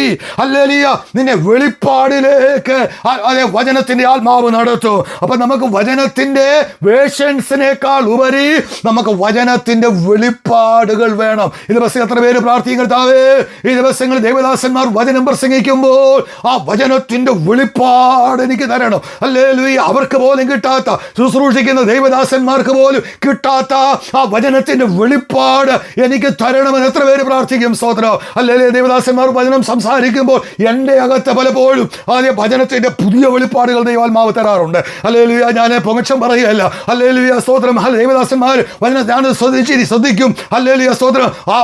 അവർക്ക് വെളിപ്പെടാത്ത ചില വെളിപ്പാടുകൾ ദൈവാത്മാവ് എന്നോട് സംസാരിച്ചിട്ടുണ്ട്. ഞാൻ വീട്ടിൽ വന്ന വചനം വീണ്ടും ധ്യാനിക്കുമ്പോൾ ആ വചനത്തിന്റെ വെളിപ്പാട് ദൈവാത്മാവ് എൻ്റെ ഹൃദയത്തോട് സംസാരിക്കാറുണ്ട്. ഇന്നിപ്പോൾ ഞാൻ വീണ്ടും ഓർപ്പിക്കുന്നു, ഈ ദിവസങ്ങളിൽ നമുക്ക് ആവശ്യം ആവശ്യം വചന വെളിപ്പാടാണ്. ഹല്ലേലൂയ. നമ്മുടെ തലമുറ വചനം അറിയുന്ന ഒരു തലമുറയല്ല നമുക്ക് വേണ്ടത്. വചനത്താൽ കത്തുന്ന ഒരു തലമുറയെ നമുക്ക് വേണം. എത്ര പേര് എന്നോട് ചേർന്ന് ഇന്ന് പകൽ പ്രാർത്ഥിക്കുവാൻ തയ്യാറാകും? കർത്താവേ, വചനം അറിയുന്ന തലമുറയല്ല ഞങ്ങൾക്ക് വേണ്ടത്. വചനം കത്തുന്ന ഒരു തലമുറ, വചനത്തിന്റെ ആത്മാവ് കത്തിക്കുന്ന ഒരു തലമുറ, വചനത്തിന്റെ ആത്മാവ് ജീവിപ്പിക്കുന്ന ഒരു തലമുറ. ഈ ദിവസങ്ങളിൽ ദൈവസഭയ്ക്കകത്ത് എഴുന്നേൽക്കുവാൻ നമുക്ക് ആത്മാർത്ഥതയോടെ ദൈവത്തോട് പ്രാർത്ഥിക്കാം. രണ്ട് കാര്യങ്ങൾ ഞാൻ പറഞ്ഞു. ഒന്ന്, പ്രാർത്ഥനയിൽ വരേണ്ട തീയ. രണ്ട്, വചനത്തിൽ വരേണ്ട തീയ. ഇനി മൂന്നാമത്തെ വിഷയത്തിലേക്ക് വേഗത്തിൽ വരാം. മൂന്നാമത്തെ വിഷയം എന്ന് പറയുന്നത്, നമുക്ക് ആരാധനയുണ്ട്, പക്ഷേ ആരാധനയിൽ തീയുടെ ജ്വലനം കുറവാണ്. ഇല്ലെന്ന് ഞാൻ പറയുന്നില്ല, പക്ഷേ ആരാധന ദൈവാത്മാവ് ആഗ്രഹിക്കുന്നത് പോലെ ആ ഒരു ജ്വലനം നമുക്ക് ലഭിക്കുന്നില്ല. ഹല്ലേലൂയ. ഇന്ന് സഭകളിൽ നമ്മൾ നോക്കിയാൽ എല്ലാ സഭകളിലും ആരാധനയുണ്ട്, പാട്ടുണ്ട്, കയ്യടിയുണ്ട്, ഇൻസ്ട്രുമെന്റ്സ് ഉണ്ട്, കണ്ണീരുമുണ്ട്. ഇതെല്ലാം ഉണ്ട്, ഇല്ലെന്ന് ഞാൻ പറയുന്നില്ല. ആരാധന ഇതെല്ലാം നമുക്ക് വരും. പക്ഷേ ഒന്നിൻ്റെ കുറവുണ്ടോ എന്ന് നമ്മൾ ഇന്ന് രാത്രി ഇന്ന് പകലൊന്ന് ശോധന ചെയ്യണം. അല്ലെങ്കിൽ ആ ജ്വലനത്തിൻ്റെ കുറവുണ്ടോ എന്ന് നമ്മൾ ശോധന ചെയ്യണം. എന്താ അതിന് കാരണം എന്നറിയാമോ? ഞാൻ തുറന്നു പറയാം. ആരാധനയിൽ ജ്വലനം നഷ്ടപ്പെടാനുള്ള പ്രധാനപ്പെട്ട കാരണം എന്ന് പറയുന്നത്, ആരാധനയുടെ കേന്ദ്രമായ യേശുവിന് കൊടുക്കേണ്ട സ്ഥാനം നമ്മൾ കൊടുക്കുന്നില്ല എന്നുള്ളതാണ്. നിങ്ങൾ എന്നോട് യോജിച്ചില്ലെങ്കിലും യേശുവിനെ കേന്ദ്രസ്ഥാനത്ത് ഇരുത്തേണ്ടതിന് പകരം മറ്റു പലതിനെയും നമ്മൾ കേന്ദ്രസ്ഥാനങ്ങളിലേക്ക് കൊണ്ടുവന്നത് കൊണ്ട് യേശുവിന് അല്ലെങ്കിൽ കർത്താവിന് കിട്ടേണ്ടതായ സ്ഥാനം, ആ മഹത്വം നമ്മുടെ ആരാധനകളിൽ ലഭിക്കുന്നില്ല എന്നുള്ളത് ഒരു നഗ്ന സത്യം തന്നെയാണ്. പ്രിയമുള്ളവരെ, ആരാധനയുടെ തീ എന്ന് പറയുന്നത് പാട്ടുകളുടെ ശബ്ദമല്ല, സംഗീതങ്ങളുടെ വികാരങ്ങളല്ല, ദൈവത്തെ സ്നേഹിക്കുന്ന ഹൃദയത്തിൻ്റെ ജ്വാലയാണ്. ഒന്നുകൂടെ ഞാൻ പറയാം. ആരാധനയിൽ പാട്ടിൻ്റെ ആ താളമേളങ്ങളോ കൊഴുപ്പുകളോ സംഗീതോപകരണങ്ങളുടെ കൊഴുപ്പുകളോ ഒന്നുമല്ല.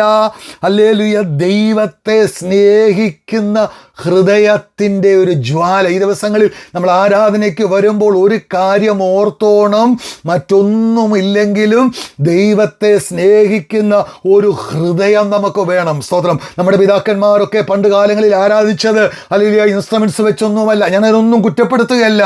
ഇൻസ്ട്രുമെന്റ്സ് ഒക്കെ നമുക്ക് ആവശ്യമാണ്, അതെല്ലാം നല്ലതാണ്. പക്ഷേ അതിനേക്കാൾ ഉപരിയായിട്ട് ദൈവത്തെ സ്നേഹിക്കുന്ന ഒരു ഹൃദയം നമുക്ക് വേണം. പ്രിയമുള്ളവരെ, അല്ലെങ്കിൽ നിങ്ങൾക്ക് സ്നേഹമില്ലെന്നല്ല ഞാൻ പറഞ്ഞത്, പക്ഷേ സ്നേഹത്തിൻ്റെ ആ ജ്വാല കിട്ടിയിട്ടുണ്ട് എന്നുള്ളത് നമ്മൾ അംഗീകരിക്കേണ്ട ഒരു വസ്തുത തന്നെയാണ്. സ്തോത്രം.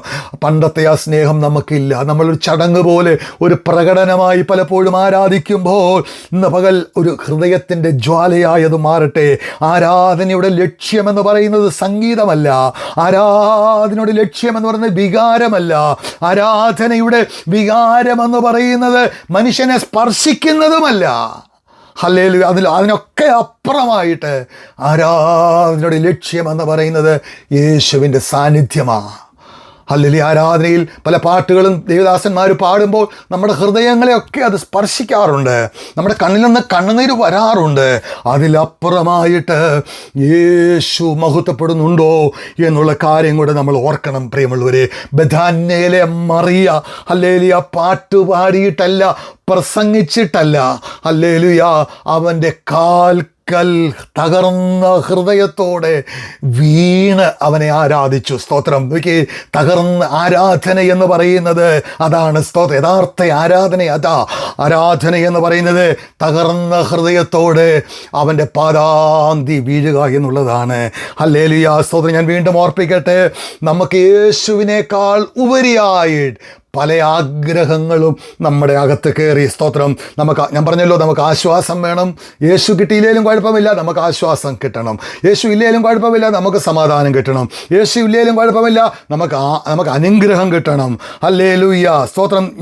നിങ്ങൾ ചിന്തിച്ചേ, യേശു കേന്ദ്രത്തിൽ വരാത്ത സകല ആരാധനകളും പ്രോഗ്രാമുകളാണ്, പ്രകടനമാണ്, മതപരമായ ചടങ്ങാണ്. ഹല്ലേലൂയ. ഹൈന്ദവ ആരാധനകളിലൊക്കെ നമ്മൾ എത്ര ഹൃദയസ്പർശിയായിട്ടുള്ള ചിലവരുടെ പാട്ടുകളൊക്കെ കേട്ടാൽ എത്ര ഹൃദയസ്പർശിയായിട്ടുള്ള പാട്ടുകളാണ്. എന്നാൽ ദൈവമക്കളെ, നമ്മുടെ ഹൃദയത്തെ സ്പർശിക്കുന്നതിനേക്കാൾ ഉപരിയായി ഞാൻ ദൈവസ്നേഹത്തിൽ ഓർപ്പിക്കട്ടെ, ഹല്ലേലൂയ, സ്തോത്രം, യേശു ആരാധനയുടെ കേന്ദ്രത്തിൽ വരണം. അല്ലെ, ദൈവം നല്ല ഗായകരെ അല്ല അന്വേഷിക്കുന്നത്, ആത്മാവിൽ ജ്വലിക്കുന്ന ആരാധകരെയാണ് അന്വേഷിക്കുന്നത്. ഞാൻ പറയുന്നത് നിങ്ങൾ എന്നോട് പ്രയാസം തോന്നരുത്. നല്ല അല്ലെങ്കിൽ ഗായകരെയാണ് ദൈവം അന്വേഷിക്കുന്നത്. ദൈവത്തിന് ബുദ്ധിമുട്ടില്ല. ഇന്ന് സിനിമാ ലോകത്തൊക്കെ പാടുന്ന അല്ലെങ്കിൽ നല്ല സ്വരങ്ങളുള്ള പാട്ടുകാരെയൊക്കെ ദൈവം കൊണ്ടുവന്നതിനെയും ദൈവത്തിന് അതല്ല ആവശ്യം. നമുക്ക് ആവശ്യമാണ്, നല്ല ഗായകരെ നമുക്ക് ആവശ്യമാണ്. എന്നാൽ അതിലുപരിയായിട്ട് ദൈവം ആഗ്രഹിക്കുന്നത് ആത്മാവിൽ ജ്വലിക്കുന്ന ആരാധകരെയാണ് ദൈവം ആഗ്രഹിക്കുന്നത്. സഭയ്ക്ക് കൂടുതൽ പാട്ടുകളോ സംഗീതോപകരണങ്ങളോ ഒന്നുമല്ല. ഹല്ലേലൂയ. നമുക്ക് കൂടുതലായിട്ട് വേണ്ടത് യേശുവിൻ്റെ സാന്നിധ്യമാണ്. ഹല്ലേലൂയ. ആരാധനയുടെ ജ്വാല കെട്ടുപോയത് പാട്ട് മോശമായത് കൊണ്ടല്ല, സിംഹാസനത്തിൽ നിന്ന് യേശുവിനെ മാറ്റിയത് കൊണ്ടാണ്. ഞാൻ വേദനയോട് പറയട്ടെ, നമ്മൾ ആരാധിക്കുമ്പോൾ സിംഹാസനത്തിൽ യേശു ഉണ്ടോ? യേശു സിംഹാസനത്തിൽ ഇരിക്കുന്നത് കണ്ടാൽ അവൻ്റെ മുമ്പിൽ വീഴാതിരിക്കാൻ നമുക്ക് കഴിയത്തില്ല. നിങ്ങൾ യെശയ്യാവിൽ നോക്കിയേ, ഹല്ലേലൂയ, ഹല്ലേലൂയ, സിംഹാസനത്തിൽ ഉയർന്നു പൊങ്ങിയുള്ള സിംഹാസനത്തിൽ കർത്താവ് ഇരിക്കുന്നത് കണ്ട യെശയ്യാവ്, ഹല്ലേലൂയ, അവൻ പറയുന്നത് എന്താ, അവൻ ചെയ്യുന്നത് എന്താ? സ്തോത്രം. ഹല്ലേലൂയ. ഞാൻ ആ ഭാഗത്തേക്ക് പോകുന്നില്ല. ഹല്ലേലൂയ മക്കളെ, അതാണ് ആരാധന എന്ന് പറയുന്നത്. വെളിപ്പാട് 4-5 അധ്യായങ്ങൾ നമ്മൾ പഠിക്കുമ്പോൾ സ്വർഗത്തിലെ ആരാധനയുടെ ആ മഹത്വം നമുക്ക് കാണുവാൻ കഴിയും. ഹല്ലേലൂയ. ദൈവം ആഗ്രഹിക്കുന്നത് സ്വർഗത്തിൻ്റെ പതിപ്പാണ് ഭൂമിയിലെ സഭയെന്ന് നമ്മൾ വിശ്വസിക്കുന്നുണ്ട്. അങ്ങനെയെങ്കിൽ നമുക്ക് ആവശ്യം സ്വർഗത്തിലെ ആരാധനയാണ് ആവശ്യം. അതാണ് യെശയ്യാവ് കണ്ടത്, അതാണ് യോഹന്നാൻ വെളിപ്പാടിൽ കണ്ടത്. ഈ ദിവസങ്ങളിൽ എത്ര പേര് ആഗ്രഹിക്കുന്നുണ്ട്, ഹല്ലേലൂയ, വെളിപ്പാടില്ലാത്ത ആരാധന വെറും ശബ്ദവും, വെളിപ്പാടുള്ള ആരാധന ആത്മീയമായിട്ടും മാറും. സ്തോത്രം. ഹല്ലേലൂയ. ആരാധന വികാരങ്ങളിൽ നിന്നല്ല വരേണ്ടത്. ആരാധന യേശു ആരാണെന്ന വെളിപ്പാടിൽ നിന്ന് വരണം. സ്തോത്രം. ഞാൻ വീണ്ടും പറയാം, ആ യേശു ആരാണ്? ഞാൻ ആരാധിക്കുന്ന യേശു, അവൻ ആരാണ്? നോക്കി, വെളിപ്പാടിൽ മൂപ്പന്മാരെല്ലാം ജയം പ്രാപിച്ചെന്ന് വിശുദ്ധന്മാരാ, ജയാളികളാണ്. അവരുടെ തലയിലെ കിരീടങ്ങളെല്ലാം താഴെയിട്ടിട്ട് അവൻ്റെ കാൽക്കൽ വീണ് അവനെ ആരാധിക്കുകയാണ്. ഹല്ലേലൂയ. സ്തോത്രം. ദൈവമക്കളെ, നമ്മുടെ ആരാധനയുടെ ജ്വാല കെടാനുള്ള കാരണം സിംഹാസനത്തിലിരിക്കുന്ന കർത്താവ് നമുക്ക് നഷ്ടപ്പെട്ടിട്ടുണ്ടോ എന്ന് നമ്മൾ ചോദിക്കണം. അത് നമ്മൾ ചിന്തിക്കണം. യേശു ആരാധനയുടെ കേന്ദ്രമാകുമ്പോൾ ചാരമായി തീർന്ന യാഗപീഠം വീണ്ടും കത്തുവാൻ തുടങ്ങും. ഇന്ന് പകൽ ഞാൻ ദൈവസഭയോട് സ്നേഹത്തിൻ്റെ ആത്മാവിൽ ഓർപ്പിക്കട്ടെ, നമ്മുടെ ആരാധനയുടെ കേന്ദ്രസ്ഥാനത്തേക്ക് യേശുവിൻ്റെ സിംഹാസനത്തെ നമ്മൾ കൊണ്ടുവരുന്നെങ്കിൽ ചാരം മൂടിക്കിടക്കുന്ന ആ തീക്കനകളെയൊക്കെ ദൈവാത്മാവൊന്ന് കത്തിക്കുവാനിടയായി തീരും. എത്ര പേരത് ആഗ്രഹിച്ചുകൊണ്ട് ദൈവത്തിന് സ്തോത്രം പറയുവാൻ കഴിയും. ആരാധനയിൽ തീ കത്തുമ്പോഴാ ദൈവത്തിൻ്റെ സിംഹാസനം നിനക്ക് വെളിപ്പെടുവാൻ പോകുന്നത്. നിന്റെ ആരാധനയിൽ തീ കത്തിയാൽ നഷ്ടപ്പെട്ടു പോയ സിംഹാസനം, നഷ്ടപ്പെട്ടു പോയ ദൈവസാന്നിധ്യം നമുക്ക് വീണ്ടും കാണുവാൻ കഴിയും. ഹല്ലേലൂയ. കർത്താവ് അതിനായി നമ്മെ സഹായിക്കട്ടെ എന്ന് ഞാൻ ദൈവത്തോട് പ്രാർത്ഥിക്കുകയാണ്. നാലാമതൊരു കാര്യം കൂടെ പറഞ്ഞ് ഞാൻ എൻ്റെ വാക്കുകളെ അവസാനിപ്പിക്കാം.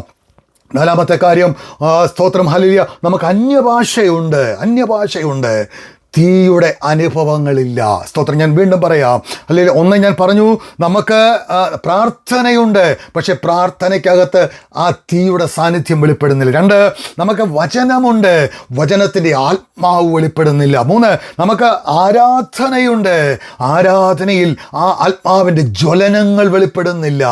4-മത്തെ കാര്യം, ആരാധനയുണ്ട്, നമുക്ക് അന്യഭാഷയുണ്ട്, പക്ഷേ എന്തില്ല, തീയുടെ അനുഭവങ്ങൾ കുറവാണ്. ഞാൻ നിങ്ങളോട് ദൈവാത്മാവിൽ ചോദിക്കട്ടെ, പെന്തക്കോസ്തിൽ ആദ്യം വന്നത് അന്യഭാഷയാണോ വന്നത്, തീയാണോ വന്നത്? ഒരു ഹോംവർക്കായിട്ട് നിങ്ങൾ ചിന്തിച്ചാൽ മതി.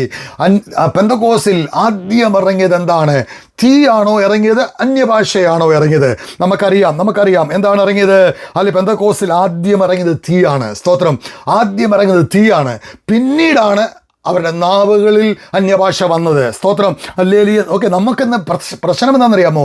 നമുക്ക് അന്യഭാഷയുണ്ട്, പക്ഷെ തീയില്ല. അതാണ് വിഷയം. ആദ്യം ഇറങ്ങേണ്ട സാധനമില്ല, നമ്മൾ രണ്ടാമത്തെ മാത്രമേ നമുക്കുള്ളൂ. നമുക്ക് തീയില്ല, അന്യഭാഷ ഉണ്ട്. അന്യഭാഷ, ഞാൻ തീയുടെ സ്വഭാവങ്ങൾ മുമ്പേ ഓർപ്പിച്ചതായതുകൊണ്ട് ഞാൻ പറയുന്നില്ല. തീ ഉണ്ടെങ്കിൽ നീ പഴയതുപോലെ ആകത്തില്ല. തീ ഒരിക്കലും ഒരുത്തനെ വെറുതെ വിടത്തില്ല. തീക്കകത്തൊരു വസ്തു വിട്ടാൽ അത് പഴയപടി തുടരാൻ ഒക്കത്തില്ല. അതിന് മാറ്റങ്ങൾ വരും, അതിന് വ്യത്യാസങ്ങൾ, രൂപാന്തരം വരും. അങ്ങനെയെങ്കിൽ ആരാധനയിൽ നമുക്ക് രൂപാന്തരം വരുന്നില്ലെങ്കിൽ, ഞായറാഴ്ച 2 മണിക്കൂർ ആരാധിച്ചിട്ട് വീട്ടിൽ പോകുമ്പോൾ, തിരിച്ചു പോകുമ്പോൾ ഒരു രൂപാന്തര ഹൃദയത്തോടെ നാം കടന്നു പോകുന്നില്ലെങ്കിൽ ആ ആരാധന തീയായിട്ട് പരിണമിച്ചിട്ടില്ല എന്നാണ് അതിൻ്റെ അർത്ഥം എന്ന് പറയുന്നത്. അപ്പോൾ ആദ്യം തീ, പിന്നെ അന്യഭാഷ. അല്ലെങ്കിൽ ഇന്നത്തെ പ്രശ്നം എന്ന് പറഞ്ഞാൽ അന്യഭാഷ ഒരു പ്രകടനമായിട്ട് മാറിപ്പോയി. എന്നോട് ക്ഷമിക്കണേ ദൈവമക്കളെ, അന്യഭാഷ ഒരു പ്രകടനമാണ്. നമ്മളൊരു പ്രകടനം നടത്തുകയാണ്. എനിക്കറിയത്തില്ല, ദൈവാത്മാവിനോട് പറയുന്നത് ഞാൻ പറയുക. സ്തോത്രം. അന്യഭാഷ ഒരു പ്രകടനമായിട്ട് ദൈവസഭകളിൽ മാറിപ്പോയി. സ്തോത്രം. തീയുടെ ജ്വാലയില്ല, സ്വഭാവത്തിന് മാറ്റമില്ല, രക്ഷയുടെ ആ സന്തോഷം അനുഭവിക്കുന്ന രൂപാന്തരം വന്നിട്ടില്ല. സ്തോത്രം. നിങ്ങൾ ചിന്തിച്ച്, മാളിക മുറിയിൽ 120 പേര് കയറി ഇരുന്ന് 10 ദിവസം അവർ കാത്തിരുന്നത് അന്യഭാഷയ്ക്ക് വേണ്ടിയല്ല. അന്യഭാഷയ്ക്ക് വേണ്ടിയല്ല. നിങ്ങൾ ആ ഭാഗം വായിച്ചാൽ മതി, എന്നോട് പണങ്ങണ്ട. സ്തോത്രം. പരിശുദ്ധ അവർ മാളിക മുറിയിൽ അവർ കാത്തിരുന്നത് എന്തിനു വേണ്ടിയാ? വാഗ്ദത്തത്തിന് വേണ്ടിയാ കാത്തിരുന്നത്, അല്ലേ? വാഗ്ദത്തത്തിനായിട്ട് കാത്തിരുന്ന അപ്പോസ്തലപ്രവൃത്തി 1:4 വാഗ്ദത്തത്തിന് വേണ്ടിയാ കാത്തിരുന്നത്. വാഗ്ദത്തം എന്തുവാ? പരിശുദ്ധാത്മാവാ. പരിശുദ്ധാത്മാവെന്ന് പറയുന്നത് എന്താ? അന്യഭാഷയാണോ? പലർക്കും സത്യത്തിൽ ഇതിനെക്കുറിച്ച് അറിവില്ല. പരിശുദ്ധാത്മാവെന്ന് പറയുന്നത് അന്യഭാഷയല്ല. പരിശുദ്ധാത്മാവെന്ന് പറയുന്നത് കൃപാപരമല്ല. പ്രിയമുള്ളവരെ, പരിശുദ്ധാത്മാവെന്ന് പറയുന്നത് ഒരു അനുഭവമല്ല. അത് മനസ്സിലാക്കണം നമ്മൾ ആദ്യം.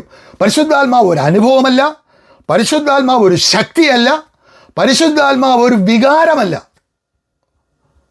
പരിശുദ്ധാത്മാവ് ഒരു വ്യക്തിയാണ്. എത്ര പേർക്കത് നിങ്ങൾക്ക് അറിയാമോ? ഞാൻ ഒന്നുകൂടെ ഓർപ്പിക്കുക. എന്താ? പരിശുദ്ധാത്മാവ് ഒരു അനുഭവമല്ല, പരിശുദ്ധാത്മാവ് ഒരു ശക്തിയല്ല, ഒരു വികാരമല്ല, അതൊരു ശബ്ദമല്ല. പരിശുദ്ധാത്മാവ് ഒരു വ്യക്തിയാണ്. ആ വ്യക്തി എന്തുവാ? ജീവനുള്ള ദൈവമാണ്. പരിശുദ്ധാത്മാവെന്ന് പറയുന്നത് ജീവനുള്ള ദൈവം. നിന്റെ അകത്ത് പരിശുദ്ധാത്മാവ് വന്നെന്ന് പറയുമ്പോൾ അതിൻ്റെ അർത്ഥം എന്താ? ജീവനുള്ള ദൈവം നിന്റെ അകത്ത് ഇറങ്ങിയെന്ന. 1 യോഹന്നാൻ 2:27 ഒരു വാക്യമുണ്ട്. അവനാൽ പ്രാപിച്ച അഭിഷേകം നിങ്ങളിൽ വസിക്കുന്നു. നിങ്ങളിൽ വസിക്കുകയാണ്, നിങ്ങളിൽ പാർക്കുകയാണ്, വീട് കെട്ടി പാർക്കുക. ആര്? പരിശുദ്ധാത്മാവ് എന്ന വ്യക്തി. ഒരു വ്യക്തി നിന്റെ ഉള്ളിൽ, നിന്റെ ഹൃദയത്തിൻ്റെ ഉള്ളിൽ ഒരു വ്യക്തി വന്ന് സ്ഥിരമായിട്ട് പാർക്കുകയാണ്. എന്തിനാ പാർക്കുന്നത്? എന്തിനാ ആ വ്യക്തി നിന്റെ അകത്ത് പാർക്കുന്നത്? എപ്പോഴും അന്യഭാഷ പറയിപ്പിക്കാൻ വേണ്ടി മാത്രമല്ല. അന്യഭാഷ പറയണം. പൗലോസ് പറയുന്നത്, നിങ്ങളെല്ലാവരെക്കാട്ടിലും അധികം ഞാൻ അന്യഭാഷ പറയുന്നതാ. നമ്മൾ സഞ്ചരിക്കുമ്പോഴും വീട്ടിലിരിക്കുമ്പോഴും നടക്കുമ്പോഴും ഒക്കെ നമുക്ക് അന്യഭാഷ പറയാം, അതിന് തടസ്സമില്ല. പക്ഷേ അന്യഭാഷയിൽ മാത്രം ഒതുക്കരുത്.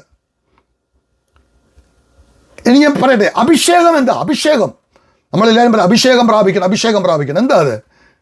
ദൈവസഭയ്ക്കകത്ത് വലിയ തെറ്റിദ്ധാരണകളുണ്ട്. അഭിഷേകം പ്രാപിക്കുക എന്ന് പറഞ്ഞാൽ എന്താ? അഭിഷേകം അങ്ങനെ പ്രാപിക്കുന്നതൊന്നും അല്ല ദൈവമക്കളെ.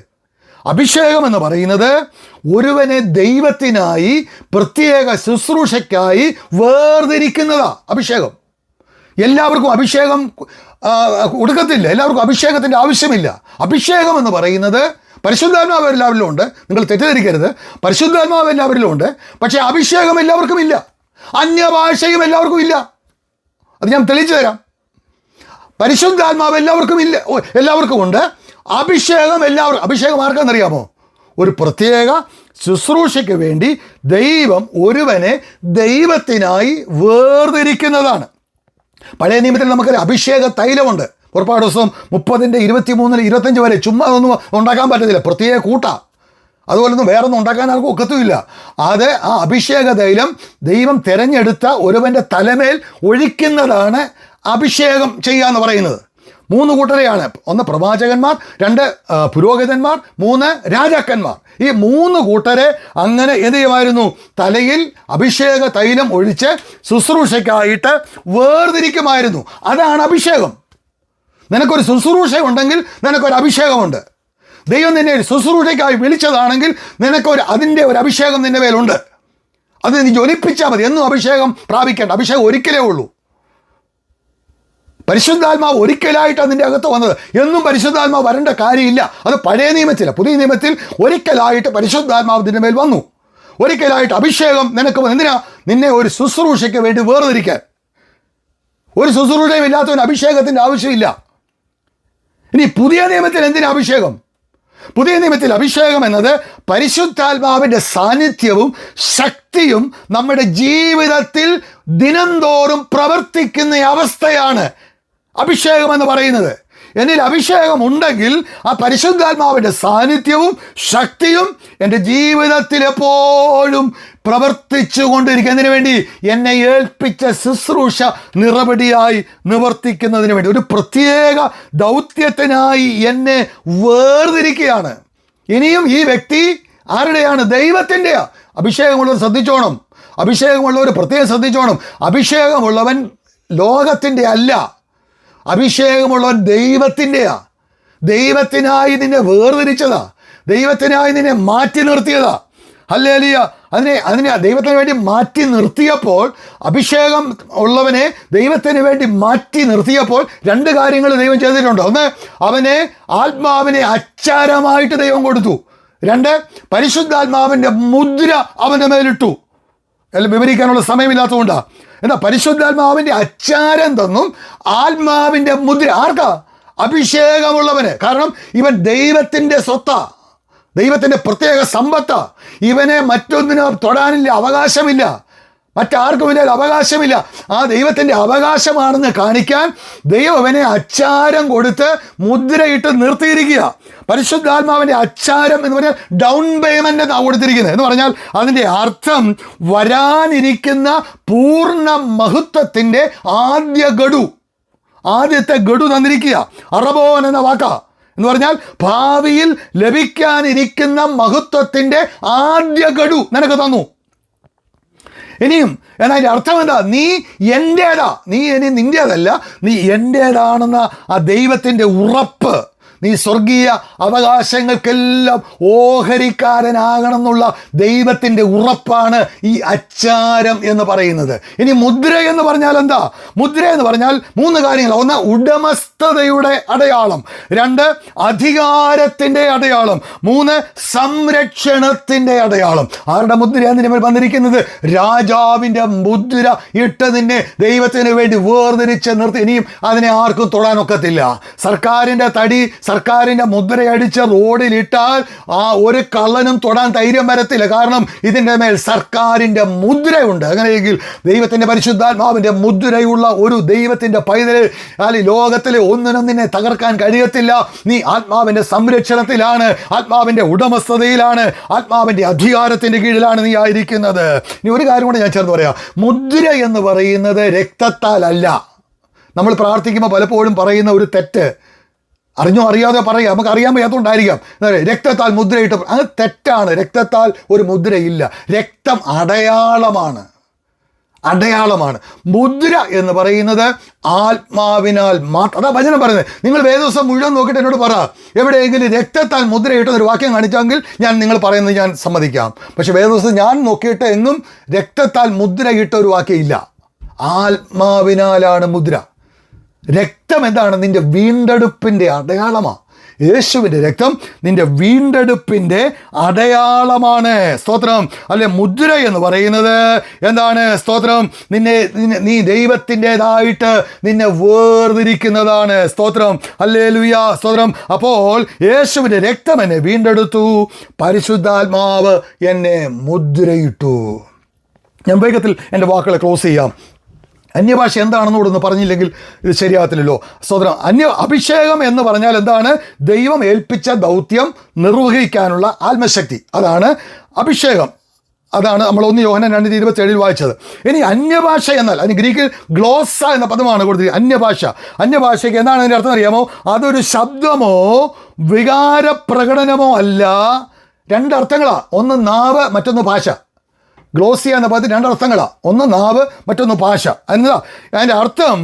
അന്യഭാഷ എന്ന് പറയുന്നത് വെറും ശബ്ദമുണ്ടാക്കുന്നതല്ല, വികാരം പ്രകടിപ്പിക്കുന്നതല്ല. പരിശുദ്ധാത്മാവ് ഒരു നാവിനെ നിയന്ത്രിച്ച് പരിശുദ്ധാത്മാവിൻ്റെ ഭാഷ അവൻ്റെ നാവിൽ കൊടുക്കുന്നതാണ്. സ്തോത്രം. അതാണ് അന്യഭാഷ എന്ന് പറയുന്നത്. ഇനി കൃപാവരം എന്നാൽ എന്താണ്? കൃപാവരം എന്ന് പറയുമ്പോൾ പരിശുദ്ധാത്മാവ് സഭയുടെ പ്രയോജനത്തിനായി നൽകുന്ന ദാനങ്ങളാണ്. നമ്മൾ വായിച്ച കുറിവാക്യത്തിൽ അവിടെ തിമോത്തിയോസിനോട് പൗലോസ് കൃപാവരം ജ്വലിപ്പിക്കുക എന്ന് പറയുമ്പോൾ വിശ്വാസം എന്ന കൃപാവരം ജ്വലിപ്പിക്കാനാ. അത് അവിടെ മേളിൽ പറയുന്നുണ്ട്, നിന്റെ വല്യമ്മയിലും നിന്റെ അമ്മയിലും ഒക്കെ അതുണ്ടായിരുന്നു, പക്ഷേ നിന്നിൽ അത് കുറവാണ്. അതുകൊണ്ട് നീ എന്ത് ചെയ്യണം? ആ വിശ്വാസം എന്ന കൃപാവരം ജ്വലിപ്പിക്കണം. അപ്പം നോക്കിയാൽ ഇവിടെ എന്താണെന്നറിയാം, കൃപാവരം എന്ന് പറയുന്നത് നമ്മൾ 1 കൊരിന്ത്യർ 12-ാം അധ്യായം 8 മുതൽ 10 വരെയുള്ള വാക്യങ്ങളിൽ 9 കൃപാവരങ്ങളെക്കുറിച്ച് പറയുന്നുണ്ട് അല്ലേ. അതിൽ ആ 9 കൃപാവരങ്ങളിൽ ഒന്ന് മാത്രമാണ് അന്യഭാഷ. നിങ്ങൾ ശ്രദ്ധിക്കണേ, ഒന്ന് മാത്രമാണ് അന്യഭാഷ. ഓക്കെ, അവിടെ പറയുന്നത് തന്നെ പലവിധ ഭാഷകളെന്നാ, പലവിധ ഭാഷ, അത് അന്യഭാഷയാണ്. അപ്പം എന്നിട്ട് അടുത്ത് പറയുന്നത് അതിൻ്റെ ലാസ്റ്റിൽ പറയുന്നത് ഭാഷകളുടെ വ്യാഖ്യാനം. അപ്പോൾ ഇത് രണ്ടുമുണ്ട്, പലവിധ ഭാഷകളുമുണ്ട്, ഭാഷകളുടെ വ്യാഖ്യാനമുണ്ട്. നമ്മുടെ സഭയ്ക്കകത്തും, നമ്മുടെ സഭയെന്നല്ല, ഇന്ന് 99% സഭയ്ക്കകത്തും അന്യഭാഷ മാത്രമേ ഉള്ളൂ, മറ്റൊന്നുമില്ല. ഓക്കെ, 9 കൃപാവരങ്ങളുണ്ട്. ഈ 9 കൃപാവരങ്ങളിൽ ഒരെണ്ണം മാത്രം നമ്മൾ കൊണ്ട് നടക്കുക. നമ്മൾ വലിയ ആളാണ്, നമ്മൾ സ്വർഗത്തിൻ്റെ ആളാണെന്ന് പറഞ്ഞ് നമ്മൾ നടക്കുക. നമുക്ക് അന്യഭാഷയുണ്ട്. അതൊന്ന് ദൈവമക്കളെ ശ്രദ്ധിക്കണം, 9-ൽ 1 ഉള്ളൂ. കൃപാവരങ്ങൾ ഒരു വൃക്ഷമാണെങ്കിൽ 9 ശാഖയുണ്ട് ആ വൃക്ഷത്തിന്. ആ 9 ശാഖയിൽ ഒരു ശാഖ മാത്രമാണ് അന്യഭാഷ, ബാക്കി 8 ശാഖ വേറെ കിടക്കുക. നമ്മൾ ഈ 8 ശാഖ വിട്ടേക്കുക, 8 ശാഖയുടെ പുറകെ നമ്മൾ പോകത്തില്ല, അത് നമുക്ക് വേണ്ട. നമുക്ക് ഈ ഒറ്റ ശാഖ മാത്രം പിടിച്ച് നമ്മൾ മുന്നോട്ട് പോവുക. സ്തോത്രം, ഹല്ലേലൂയ. ആ ഒരു ദാനത്തെ മാത്രമേ നമ്മൾ പിടിക്കുന്നുള്ളൂ. അത് പിടിക്കേണ്ടെന്നല്ല ഞാൻ, നിങ്ങളതിനെ തെറ്റിദ്ധരിക്കരുത്. ഞാൻ ആദ്യമേ പറഞ്ഞു, അന്യഭാഷ നിങ്ങൾ അധികമായിട്ട് സംസാരിക്കണം, പക്ഷേ ആദ്യം മാത്രം പോരാന്നാണ് പറഞ്ഞേ. നമ്മൾ ക്രിസ്തുവിൽ പൂർണ്ണരാകണമെങ്കിൽ ഇത് മാത്രം പോരാ, ബാക്കി 8 ശാഖകളെയും നിങ്ങൾ പിന്തുടരണം. അതാണ് നമുക്ക് അതിനെ നമ്മൾ ഒപ്പം കൊണ്ടുവരണം. സ്തോത്രം. അന്യഭാഷ നൽകുന്ന, നമ്മൾ നോക്കിയാൽ അന്യഭാഷ എന്ന ദാനത്തെ മാത്രം നമ്മൾ പിടിക്കുമ്പോൾ അന്യഭാഷ നൽകുന്ന ദൈവത്തെ നമ്മൾ പിടിക്കുന്നുണ്ടോ? ഇതാരാ നൽകുന്നത്? ആരാ ഈ അന്യഭാഷ നൽകുന്നത്? നമ്മുടെ ദൈവമല്ലേ നൽകുന്നത്. അപ്പോൾ ആ ദൈവത്തെ നമ്മൾ അന്വേഷിക്കുന്നില്ല, നമ്മൾ വന്ന ഉടനെ അന്യഭാഷകളാണ് അന്വേഷിക്കുന്നത്. സ്തോത്രം, ഹല്ലേലൂയ. സഭയ്ക്കകത്ത് അന്യഭാഷ സംസാരിച്ചിട്ട് പുറത്തിറങ്ങി നാം സംസാരിക്കുന്ന ഭാഷകൾ ഏതൊക്കെയാണെന്ന് ചിന്തിച്ചാൽ മതി. അപ്പോൾ നമ്മുടെ അന്യഭാഷയുടെ ക്ലിയർ കിട്ടും.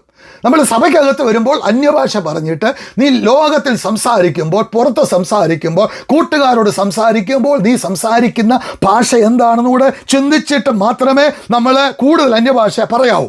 ഞാൻ പറയട്ടെ, അന്യഭാഷയുടെ കുറവ് നമുക്കില്ല. നമുക്ക് ഇഷ്ടംപോലെ അന്യഭാഷ പറയാൻ ദൈവം തന്നിട്ടുണ്ട്. അത് കൃപയാണ്, അത് ദാനമാണ്. ഹല്ലേലൂയ. ഞാനത് സന്തോഷിക്കുന്നു. എന്നാൽ നമുക്ക് ആദ്യ സ്നേഹത്തിൻ്റെ കുറവില്ലേ? നമുക്ക് വിശ്വാസത്തിൻ്റെ കുറവില്ലേ? നമുക്ക് പരിജ്ഞാനത്തിൻ്റെ കുറവില്ലേ? നമുക്ക് മറ്റെന്തെല്ലാം, നമുക്ക് പലവിധ ഭാഷകളുണ്ട്, നമുക്ക് വ്യാഖ്യാനത്തിൻ്റെ കുറവില്ലേ? പ്രവചനത്തിൻ്റെ കുറവില്ലേ? എത്ര നാളായി സഭയ്ക്കകത്തൊരു പ്രവചനം കേട്ടിട്ട്? ഒന്ന് പ്രാർത്ഥിച്ചേ സഹോദരിമാർ, കുഞ്ഞുങ്ങളൊന്ന് കർത്താവേ, സഭയ്ക്കകത്ത് ഒരാൾ അന്യഭാഷ പറയുമ്പോൾ വ്യാഖ്യാനിക്കുവാനുള്ള കൃപ എനിക്ക് നൽകണമേ എന്ന് എത്ര പേര് അതിനൂടെ ഒന്ന് പ്രാർത്ഥിക്കുവാൻ ഈ ഉപവാസ പ്രാർത്ഥന കഴിയുമെങ്കിൽ ഞാൻ ദൈവത്തിൽ സന്തോഷിക്കുകയാണ്. ഞാൻ എൻ്റെ വാക്കിൽ അവസാനിപ്പിക്കട്ടെ. അല്ലെങ്കിൽ നമ്മുടെ പ്രാർത്ഥനയുടെ തീ ചാരത്തിനടിയിൽ മറഞ്ഞിരിക്കാം, അതിനെ വീണ്ടും ജ്വലിപ്പിക്കണം. അല്ലെങ്കിൽ നിന്റെ ആരാധനയുടെ തീയ് അല്ലെങ്കിൽ കെട്ടുപോയെങ്കിൽ ജ്വലിപ്പിക്കണം. നിന്റെ അഭിഷേകത്തിൻ്റെ തീയ് കെട്ടുപോയെങ്കിൽ ജ്വലിപ്പിക്കണം. നിന്റെ അന്യഭാഷയുടെ തീയുടെ ജ്വാല കുറഞ്ഞു പോയെങ്കിൽ ഈ ദിവസങ്ങളിൽ കത്തി ജ്വലിപ്പിക്കണം. കൃപാവരങ്ങൾ ജ്വലിക്കട്ടെ.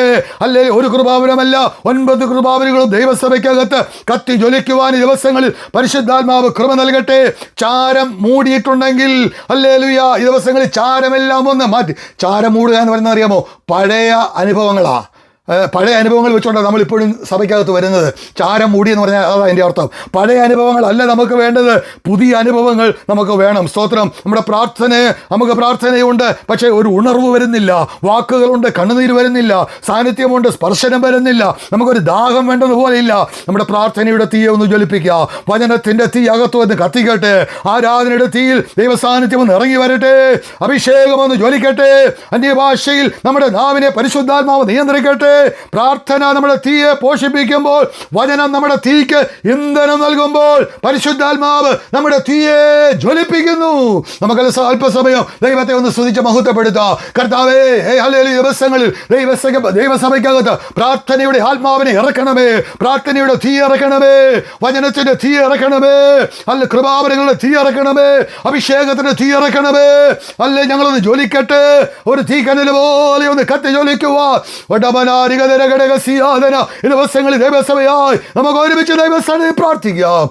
ഈ വചനങ്ങളാൽ സർവശക്തനായ ദൈവം നമ്മെ എല്ലാവരെയും അനുഗ്രഹിക്കുമാറാകട്ടെ. സമയം അനുവദിച്ച കർത്താവിന്റെ ദാസന്മാരോട് പ്രത്യേകം നന്ദി അറിയിക്കുന്നു. God bless you.